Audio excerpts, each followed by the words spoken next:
कि आप smoking can kill you in 20 year but trading can kill you tomorrow. Market में trade ना करना भी ट्रेड होता है। तो मैंने एनआईएसएम के कुछ 7 से 8 सर्टिफिकेशन किए हुए हैं। आपके खुद के कोर्स भी चलते हैं जो टॉप रैंकिंग है यू अकेडमी में, एंड उसे एनआईएसएम एग्जाम पास करना है तो पहले कौन सा एग्जाम प्रिफेयर करें? कि स्टॉक मार्केट में अगर किसी को करियर बनाना है एज एन जॉब पर्पज से, तो उसके लिए क्या रोड मैप है? स्टॉक मार्केट में एनालिसिस की जॉब किस तरीके से हो सकती है? ठीक है, जो आईटी के लोग होते हैं वो हाईली पेड होते हैं जब स्टॉक मार्केट को प्रेडिक्ट कर रहे होते हैं। तो what actual technical analysis of stock market? Technical analyst यही करता है, चार्ट देखेगा, प्राइस देखेगा, वॉल्यूम देखेगा, इंडिकेटर लगाएगा। सारी चीज देखने के बाद में अलग अलग तरीके की एनालिसिस होती है स्टॉक मार्केट में। वो सिर्फ चार्ट देखता है कि मेरा कहाँ पे सपोर्ट है, कहाँ पे रेजिस्टेंस है, कहाँ पे टारगेट है, कहाँ पे एंट्री है, कहाँ पे स्टॉप लॉस। तो ये क्राइटेरिया सेबी का क्या होता है कि जिससे स्टॉक ट्रेडर्स भी बैन होते हैं? रियल टाइम में भी एक नई पॉलिसी आई थी कि डेली एक्सपायरी ये बंद हुई है, तो आप जरा मुझे इसके बारे में ही बताइए कि ऐसा सेबी का डिसीजन क्यों है? जैसे हमारे टायर 1 एंड टायर 2 सिटीज़ है, उधर जो स्टूडेंट्स की सैलरी जो पार्ट टाइम वर्क कर रहे हैं, स्टॉक ट्रेडिंग कर रहे हैं, उनकी सैलरीज 10,000 20,000 से ज़्यादा नहीं होती, तो वो लोग अपनी फाइनेंशियल प्लानिंग कैसे कर सकते हैं और स्टॉक मार्केट में एंटर कैसे कर सकते हैं? मैं आपके साथ में एक कैलकुलेशन में बात करेंगे, 4 तरीके के स्टॉप लॉस की बात करते हैं। कि हमें अपना रिटर्न किस हिसाब से देखना चाहिए, हमें अपना स्टॉप लॉस किस हिसाब से देखना चाहिए, एंड हमें कब इन्वेस्ट करना चाहिए, कब इंट्राडे करना चाहिए, एंड कब हमें ऑप्शन करना चाहिए। एंड कोई भी स्ट्रेटजी बनाने से पहले हमें किन किन पॉइंट का ध्यान रखना होता है? तो मेन जो इंडिकेटर्स होते हैं एज एन बिगनर लेवल के लिए, वो इंडिकेटर्स आप बताइए। तो क्या एस्ट्रोलॉजी मार्केट में काम करती है?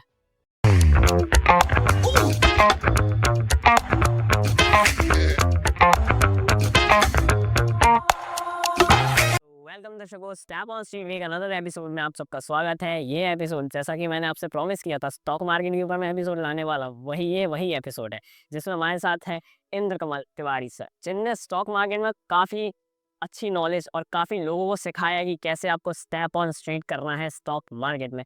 तो सर, वेलकम है आपका स्टेप ऑन स्ट्रीम पे। Thank you Chris, thank you for calling, अच्छा लगा मिलकर। Thank you sir. तो जैसा कि आपने स्टॉक मार्केट में इतना समय दिया है और जितना मैंने आपके बारे में जाना है, उसमें मैंने ये देखा है कि आपने बीटेक किया हुआ है, एंड बीटेक करने के बाद आप सीधे फाइनेंस में आ गए, वो भी 10 साल का एक्सपीरियंस के साथ। तो ये कैसे हुआ? ओके, सो ये जर्नी बहुत लंबी रही है अभी तक की। तो स्टार्ट करते हैं। अगर मैं अपनी स्टार्टिंग जर्नी से बताऊं, मैं एमपी से हूं, मध्य प्रदेश से हूं। एक छोटे गांव घोपारी से हूं, घोपारी मेरे गांव का नाम है जी।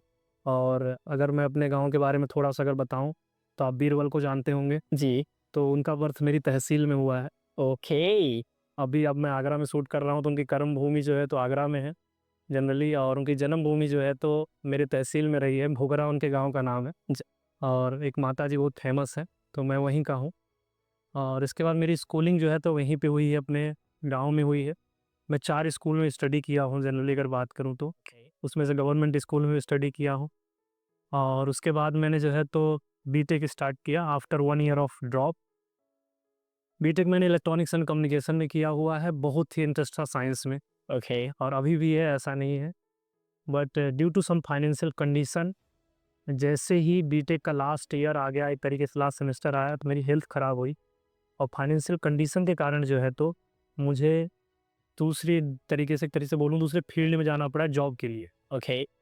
तो मुझे जो है तो जॉब जो है तो एक तरीके से ज्वाइन करनी पड़ी। वो जॉब जो है तो स्टॉक मार्केट के रिलेटेड। ओके।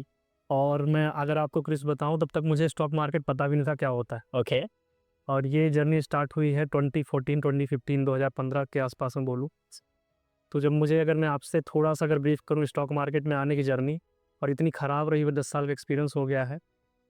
तो मुझे जब किसी ने, ट्रेनर ने बोला था कि एसबीआई बाय कर लेते हैं 200 रुपये पे, तो मेरे माइंड में आया था कि एसबीआई बाय कैसे कर सकते हैं। और मेरी ब्रांच है एसबीआई में, भमोरी ब्रांच का नाम है। बोले यार 200 रुपये में कोई एसबीआई कैसे बाय कर सकता है। उस टाइम में एसबीआई का शेयर 200 रुपये पे चलता था। वाओ। तो तब से जो है तो ये जर्नी चल रही है। और मैं डायरेक्टली बीटेक से, मैं ड्यू टू जॉब या फाइनेंशियल कंडीशन सही नहीं थी, जॉब करने के लिए जो है तो मैंने स्टॉक मार्केट में एक एंट्री की थी। जी। और उसके बाद से चली आ रही है जर्नी। और बाकी तो तुम जानते ही हो, 10 साल से हो गए हैं, लगभग 10 तो साल। जैसे कि आपको गूगल से भी आप सर्टिफाइड हो, माइक्रोसॉफ्ट से भी आप थोड़ा सर्टिफाइड हो, तो मैं इस बारे में भी स्टॉक मार्केट में जाने से पहले बात करूंगा कि ये सब आपने कैसे अचीव किया है।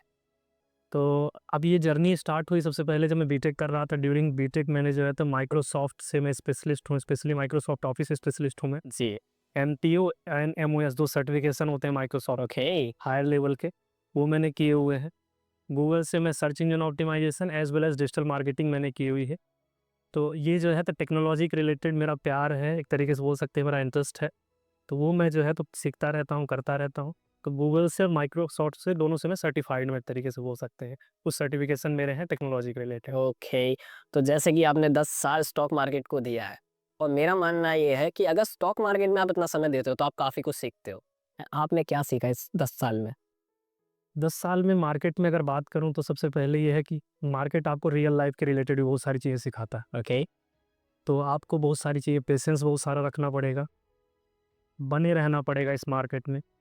तो ये सारी चीज़ें आपको मार्केट सिखाएगा, जीवन जीने की आर्ट भी सिखाता है, एक तरीके से बोल सकते हैं आर्ट ऑफ लिविंग भी सिखाता है स्टॉक मार्केट। ओके।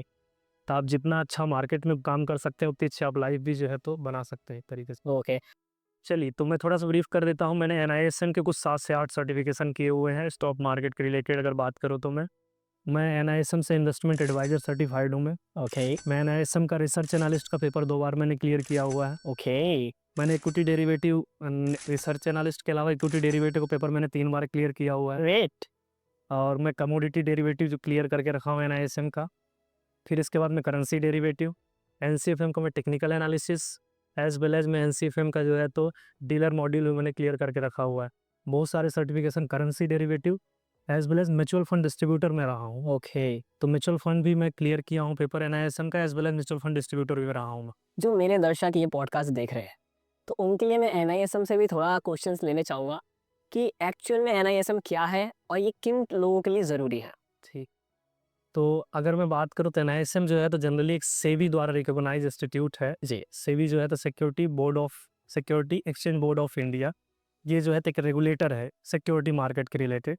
अलग-अलग मार्केट के रिलेटेड अलग-अलग रेगुलेटर होते हैं, आपके दर्शकों को मैं बता दूँ।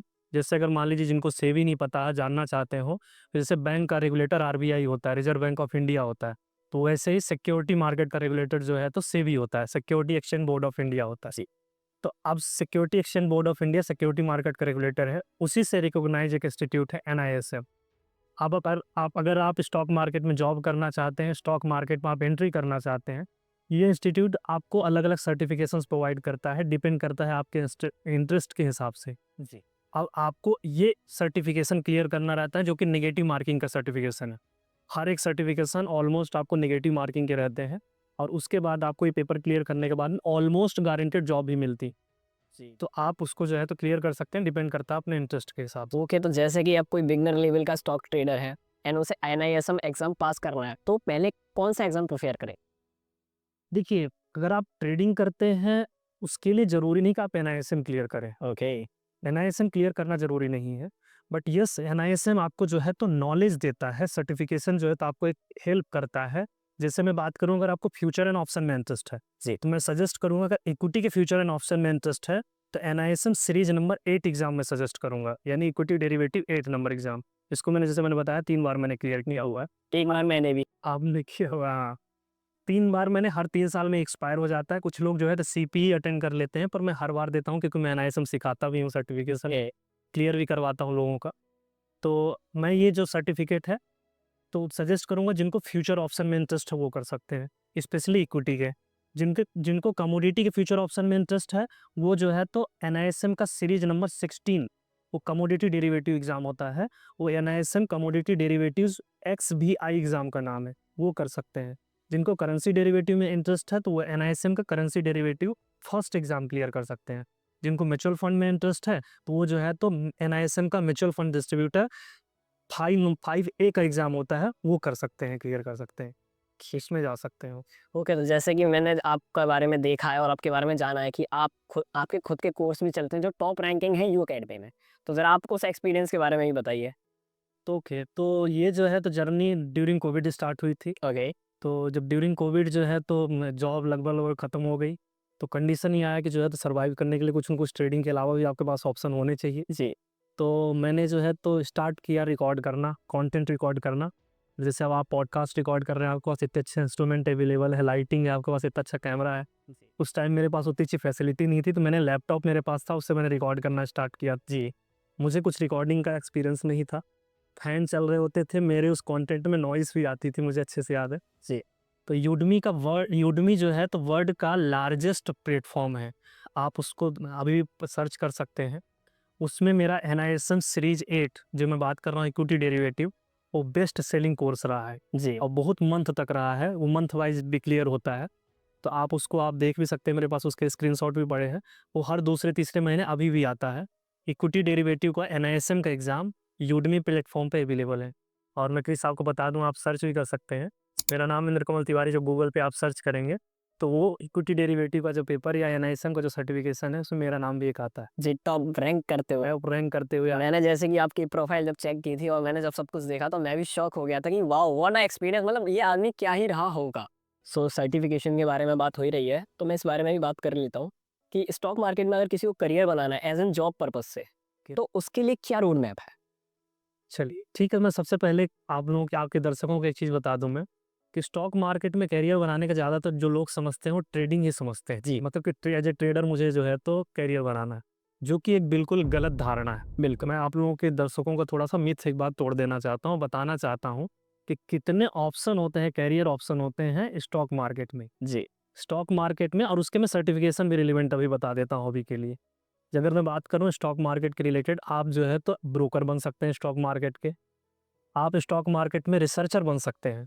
आप स्टॉक मार्केट में एडवाइज़र बन सकते हैं। स्टॉक मार्केट में आप पोर्टफोलियो हैंडल करने वाला बन सकते हैं। स्टॉक मार्केट में आप जो है तो आप म्यूचुअल फंड डिस्ट्रीब्यूटर बन सकते हैं। स्टॉक मार्केट में आप जो है तो डीलर बन सकते हैं। बहुत सारी प्रोफ़ाइल होती है अपार्ट फ्रॉम द ट्रेडिंग। ज़्यादातर स्टॉक मार्केट का मतलब लोग सट्टा समझते हैं और ट्रेडिंग समझते हैं। जी। तो यहाँ पे आपको डिपेंड करता है कि आपका इंटरेस्ट किस साइड में है, मल्टीपल ऑप्शंस हैं और उसी हिसाब से जो है तो एनआईएसएम सर्टिफिकेट भी प्रोवाइड करवाता है, एज़ वेल एज़ आपको उसकी तैयारी करके जॉब पर्पज़ से आप देखना चाहते हैं या इंडिपेंडेंट भी आप करना चाहते हैं, आप कर सकते हैं। जी। स्टॉक मार्केट में आप बिज़नेस स्टार्ट करना चाहते हैं, एज़ ए ब्रोकर कर सकते हैं, एज़ ए एडवाइज़र कर सकते हैं, एज़ ए पोर्टफोलियो मैनेजमेंट आप कर सकते हैं, एज़ ए डिस्ट्रीब्यूटर कर सकते हैं। You have so many options. Depend करता है कि आपका इंटरेस्ट कहाँ पे है। इंटरेस्ट का। अब ट्रेडिंग एक उसका छोटा-सा ऑप्शन है। जी। तो आपको अगर अर्न करना है स्टॉक मार्केट में, सो you have so many options. अपने इंटरेस्ट को पहचानिए, उस रिलेवेंट अपनी स्टडी आपको करनी पड़ेगी और स्टडी करके आप जो है तो उसमें आगे बढ़ सकते हैं। जी, तो जैसे कि आपने बताया कि स्टॉक मार्केट में इतने सारे हैं, तो मैं एक बार मैं सोचना चाहूँगा कि आजकल डेटा साइंस और काफ़ी ट्रेंड में है एंड मोस्ट ऑफ द आईटीज़ के ऊपर स्टूडेंट्स भाग रहे हैं। तो मैं ये चाहूँगा कि अगर वो स्टॉक मार्केट में एनालिसिस की जॉब किस तरीके से हो सकती है? ठीक है, एक एनालिसिस की जॉब है अपने आप में, जैसे बताया इन्होंने, क्रिस ने बताया। देखिए, अलग-अलग दोनों पार्ट हैं, थोड़ा-सा इसको डिवाइड कर देते हैं। डेटा एनालिस्ट एक अलग हो गया और साथ में एक जो है तो एक रिसर्चर एक अलग हो गया, टेक्निकल एनालिसिस वाला एक अलग हो गया। अभी डेटा एनालिस्ट या डेटा साइंटिस्ट अलग-अलग प्रोफाइल्स होती हैं, तो डेटा एनालिस्ट जो है तो किसी भी चीज़ का हो सकता है, वो स्टॉक मार्केट का भी हो सकता है। जो आईटी के लोग होते हैं, वो हाईली पेड होते हैं जब स्टॉक मार्केट को प्रेडिक्ट कर रहे होते हैं। एक स्टॉक मार्केट वाला पर्सन भी जो है तो वो जा सकता है, डेटा एनालिस्ट या डेटा साइंटिस्ट बन सकता है वो। लेकिन उसको ज़्यादा प्रेफ़रेंस मिलेगी अगर आपको पाइथन आ रही है, डेटा एनालिस्ट का काम आता है, एज़ वेल एज़ आपको जो है तो स्टॉक मार्केट का नॉलेज है तो। अगर आपको स्टॉक मार्केट का नॉलेज है, साथ में आपको टेक्निकल नॉलेज है, तो आपको ज़्यादा प्रेफ़रेंस या अच्छी जॉब मिलने वाली है। अगर आपको सिर्फ़ स्टॉक मार्केट में रिसर्च का इंटरेस्ट है, तो उसके लिए आप टेक्निकल एनालिसिस कर सकते हैं या फिर आप फंडामेंटल एनालिसिस कर सकते हैं। आजकल तो एस्ट्रो एनालिसिस भी चलती है। जी। एस्ट्रो एनालिसिस भी आप कर सकते हैं चाहें तो। तो डिपेंड करता है कि आप किस फ़ील्ड में और कहाँ जाना चाहते हैं। तो डेटा एनालिस्ट या डेटा साइंटिस्ट एक अलग पार्ट है। ना सिर्फ़ वो स्टॉक मार्केट को प्रेडिक्ट करता है, with the help of data analyst या डेटा साइंटिस्ट आप बहुत सारी चीज़ें प्रेडिक्ट कर सकते हैं। अमेज़न का डेटा हो गया, फ्लिपकार्ट का डेटा हो गया, किसी भी कंपनी का डेटा हुआ, आप प्रेडिक्ट कर सकते हैं। बट स्टॉक मार्केट एक पार्ट है उसका ओके। और ये टेक्निकल एनालिसिस एक अलग पार्ट है। टेक्निकल एनालिसिस करने के बाद में आप खुद की ट्रेडिंग कर सकते हैं। टेक्निकल एनालिसिस करने के बाद आप जो है तो किसी एडवाइजरी कंपनी या रिसर्च कंपनी में जॉब भी कर सकते हैं या टेक्निकल एनालिस्ट वर्क कर सकते हैं। तो what actual technical analysis of stock market? Technical analysis जो है तो एक तरीके से मैं बोलूँ तो चार्ट को देख करके, प्राइस को देख करके, वॉल्यूम को देख करके मार्केट को प्रेडिक्ट करना होता है। जी, कुछ इन्फॉर्मेशन को देख करके जो है तो हमें फ्यूचर में क्या होगा मार्केट में, हमें उसको प्रेडिक्ट करना होता है। अगर मैं दूसरे लैंग्वेज में बात करूँ, ये डॉक्टर की तरह वर्क करता है। जब आप डॉक्टर के पास जाते हैं तो डॉक्टर क्या करता है आपको? आप उससे कनेक्ट कर लीजिए। मैं आपको बताता हूँ इस स्टोरी को। जैसे आप डॉक्टर के पास जाते होंगे तो सबसे पहले डॉक्टर आपको क्या बोलता है कि आप बोलते हैं, सर डॉक्टर साहब मुझे फ़ीवर आया था। तो अब यही टेक्निकल एनालिसिस वाला भी करता है जो डॉक्टर करता है। और देखिए क्या करता है इसमें, आप डॉक्टर को बोलते हैं सर मुझे फीवर आया था, तो डॉक्टर क्या बोलता है कि सर आप बताइए, सर नहीं बोलेगा, आपको ये बोलेगा कि आप बताइए कि फीवर आपको ठंडी दे के आई थी, गर्म दे के आई थी। फिर आपसे पूछेगा, आपको पूछेगा या फिर आपके थर्मामीटर लगा देता है आपको। फिर इसके बाद में क्या करेगा वो, आपसे पूछेगा कि पेट में कुछ गुड़गुड़ गुड़गुड़ तो नहीं हो रही है आपको? जी। फिर आपसे क्या करेगा वो, आपकी आँख जो है तो थोड़ा-सा पलटा के देखता है वो, लाइटिंग आपके जो है तो मुँह में लगा कर देखता है वो आपसे सीख रहा होता है। और सारी चीज़ सीखने के बाद क्या करता है वो, आपको पैरासिटामॉल लिख देता है। तो ये करता है जी, यही टेक्निकल एनालिस्ट करता है। टेक्निकल एनालिस्ट क्या करेगा कि सारे डेटा को ऐसे कलेक्ट करता है, यानी जैसे डॉक्टर आपसे सीखा, आप मरीज़ थे, आपसे डॉक्टर सीखा और आपको पैरासिटामॉल लिख देता है। जी। वैसे ही डॉक्टर ही की तरह टेक्निकल एनालिस्ट भी सीखता है। किससे सीखेगा? चार्ट से सीखेगा। राइट से। किस बेसिस पर सीखता है? On the basis of past performance. Doctor ने आपको पैरासिटामॉल क्यों दी? डॉक्टर ने पैरासिटामॉल इसलिए आपको दी क्योंकि उसने एक्सपीरियंस किया हुआ था कि इस तरीके के सिम्पटम्स जब होते हैं तो पैरासिटामॉल देने के बाद में ही ठीक हो जाता है। टेक्निकल एनालिस्ट यही करता है। चार्ट देखेगा, प्राइस देखेगा, वॉल्यूम देखेगा, इंडिकेटर लगाएगा, सारी चीज़ देखने के बाद में वो डेटा को क्या करता है, सारे सिम्पटम्स को इकट्ठा कर लेगा, कलेक्शन ऑफ डेटा करता है और उसके बाद में उसको इंटरप्रेटेट कर देगा। इंटरप्रेटेट का मतलब ये हुआ, उसका क्या करेगा, रिजल्ट बताएगा कि आने वाले टाइम में ये स्टॉक या इंडेक्स कहाँ जाने वाला। ये पूरा टेक्निकल एनालिस्ट का काम होता है कि करंट सिनेरियो को देख करके कलेक्शन करेगा और उसके बाद में फ्यूचर में स्टॉक या इंडेक्स कहाँ जाने वाला है, ये टेक्निकल एनालिस्ट करता है। और आजकल ये बहुत फेमस है, स्पेशली यंग जनरेशन में जो चार्टिंग करते हैं। जी। तो जैसे कि हमारे इकोनॉमिकल इवेंट्स भी होते हैं, तो वहाँ पे कभी अनप्रेडिक्टेबल मोमेंट्स होते हैं, तो वहाँ पे टेक्निकल एनालिस्ट क्या वर्क करता है? देखिए, टेक्निकल एनालिसिस में एक थ्योरी चलती है जी। कि मार्केट डिस्काउंट एवरीथिंग या चार्ट डिस्काउंट एवरीथिंग। तो चार्ट का फिर ये इकोनॉमिकल इवेंट से कोई कनेक्शन नहीं होता। अलग-अलग तरीके की एनालिसिस होती है स्टॉक मार्केट में। एक टेक्निकल एनालिसिस हो गई, एक फंडामेंटल एनालिसिस होती है। अलग-अलग तरीके के होते हैं। फंडामेंटल में भी अलग-अलग पार्ट होते हैं। एक इकोनॉमिक एनालिसिस होती है, एक आपका कंपनी एनालिसिस होती है, एक इंडस्ट्री एनालिसिस होती है। उसमें भी अलग-अलग पार्ट होते हैं। कंपनी एनालिसिस में भी 2 पार्ट होते हैं, क्वालिटेटिव एनालिसिस और क्वांटिटेटिव एनालिसिस होती है। जी। तो अगर मैं बात करूँ टेक्निकल एनालिसिस के पर्सपेक्टिव में, टेक्निकल एनालिसिस जो व्यक्ति करता है, वो हेट करता है बाकी चीज़ों से। न्यूज़ से, इवेंट से, वो सारी चीज़ों से हेट कर रहा होता है। उसका सिर्फ़ एक ही कहना है कि market discount everything, chart discount everything. चाहे इकोनॉमिकल इवेंट हो रहे हों, चाहे अनएम्प्लॉयमेंट का डेटा आ रहा हो, जीडीपी का डेटा आ रहा हो, मॉनेटरी पॉलिसी आ रही हो, फिजिकल पॉलिसी आ रही हो, इलेक्शन का रिजल्ट आ रहे हो, मेगा इवेंट्स आ रहे हो, माइनर इवेंट्स आ रहे हो, किसी भी तरीके के इवेंट्स आ रहे हो इस मार्केट में, everything is discounted on a chart. तो इसका इफ़ेक्ट मार्केट में पड़ेगा, लेकिन टेक्निकल एनालिसिस वाला इससे हेट करता है। वो सिर्फ़ चार्ट देखता है कि मेरा कहाँ पे सपोर्ट है, कहाँ पे रेजिस्टेंस है, कहाँ पे टारगेट है, कहाँ पे एंट्री है, कहाँ पे स्टॉप लॉस। तो जो इकोनॉमिकल इवेंट्स हैं, उसका आपको टेक्निकल एनालिसिस से डायरेक्टली कनेक्शन नहीं रहेगा। आपको मार्केट में इफ़ेक्ट करते हैं। अब मान लीजिए कि इलेक्शन आने वाला है, इलेक्शन के कारण स्टॉक मार्केट में जो है तो इफ़ेक्ट पड़ेगा, लेकिन चार्ट वाला जो है तो कभी जो है तो इलेक्शन नहीं रीड करेगा। वो क्या करेगा? अपने चार्ट को रीड करेगा। मेरा ये रेजिस्टेंस है, ये सपोर्ट है, यहाँ पे आएगा तो एंट्री, यहाँ पे आएगा तुम्हारा एग्जिट, ये टारगेट, ये स्टॉप लॉस। इकोनॉमिकल इवेंट्स का टेक्निकल एनालिसिस से चार्ट से कोई कनेक्शन नहीं रहेगा। जो चार्टिस्ट होगा सिर्फ़ चार्ट देखता है। ओके। तो चार्ट के अलावा भी कोई मेथड है ट्रेडिंग करने का? देखिए, बहुत सारे ऑप्शन जैसे मैंने बताया, टेक्निकल एक ऑप्शन है आपके पास में, एक फंडामेंटल एनालिसिस ऑप्शन है। डिपेंड करता है कि आप किस डायरेक्शन में जाना चाहते हैं। अगर आपको प्योर ट्रेडिंग बस करनी है अगर, तो चार्ट एक ईज़ी तरीका है आपको स्टार्ट करने के लिए लेके। फंडामेंटल भी एक तरीका है, लेकिन फंडामेंटल में जनरली हम इन्वेस्टिंग की तरफ जाते हैं। हमें जो है तो इन्वेस्टमेंट करना है, उस प्रोसेस को फ़ॉलो करो। चार्ट एक बेहतर तरीका है और आजकल जैसे मैंने बताया एस्ट्रो एनालिसिस बहुत फेमस हो गई है। एस्ट्रो एनालिसिस भी जो है तो लोग करते हैं और ड्यू टू एस्ट्रो आप प्रिडिक्ट कर पाते हैं मार्केट को, मार्केट जो है तो ऊपर जाएगा, नीचे जाएगा। आजकल ये बहुत फेमस चल रहा है। तो थोड़ा एस्ट्रो के बारे में बात कर लेनी चाहिए। तो क्या एस्ट्रोलॉजी मार्केट में काम करती है? ओके, देखिए वो डीप में इस पे नहीं चलते हैं, पर एक थोड़ा-सा मैं आपको एक ओवरव्यू दे देता हूँ आपको कि एक बहुत ही मैं 2 साल पहले की बात है, मैं एक बहुत ही रिस्पेक्टेड प्रोफ़ेसर से मैं मिला जो पीएचडी के लोगों को पढ़ाते हैं, स्पेशली रिसर्च पढ़ाते हैं वो। जी। तो ये सेम क्वेश्चन मेरा था। तो उनकी एक लाइन थी जो मैं आपको बताना चाहता हूँ, people believe so it works. हुँ।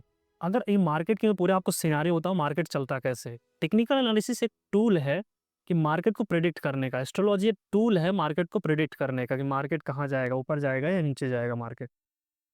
लेकिन ये एस्ट्रोलॉजी काम कैसे करती है कि people believe so it works. लोग बिलीव करते हैं इसलिए जो है तो काम करती है। कैसे काम करेगी, अगर इस पे थोड़ा सा बात कर लेते हैं।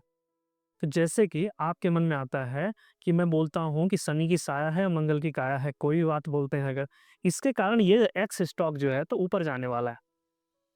इसके कारण स्टॉक नीचे जाता है, ऊपर जाता है, ये क्वेश्चनेबल है। लेकिन अगर डीप में इसको डिकोड करते हैं तो हर व्यक्ति, अगर कहीं भी देखते हैं, बहुत डीप में जाइए, जितने भी बड़े लेवल पे लोग अवेलेबल हैं, हर व्यक्ति कहीं ना कहीं जाकर के एस्ट्रोलॉजी पे बिलीव करता है।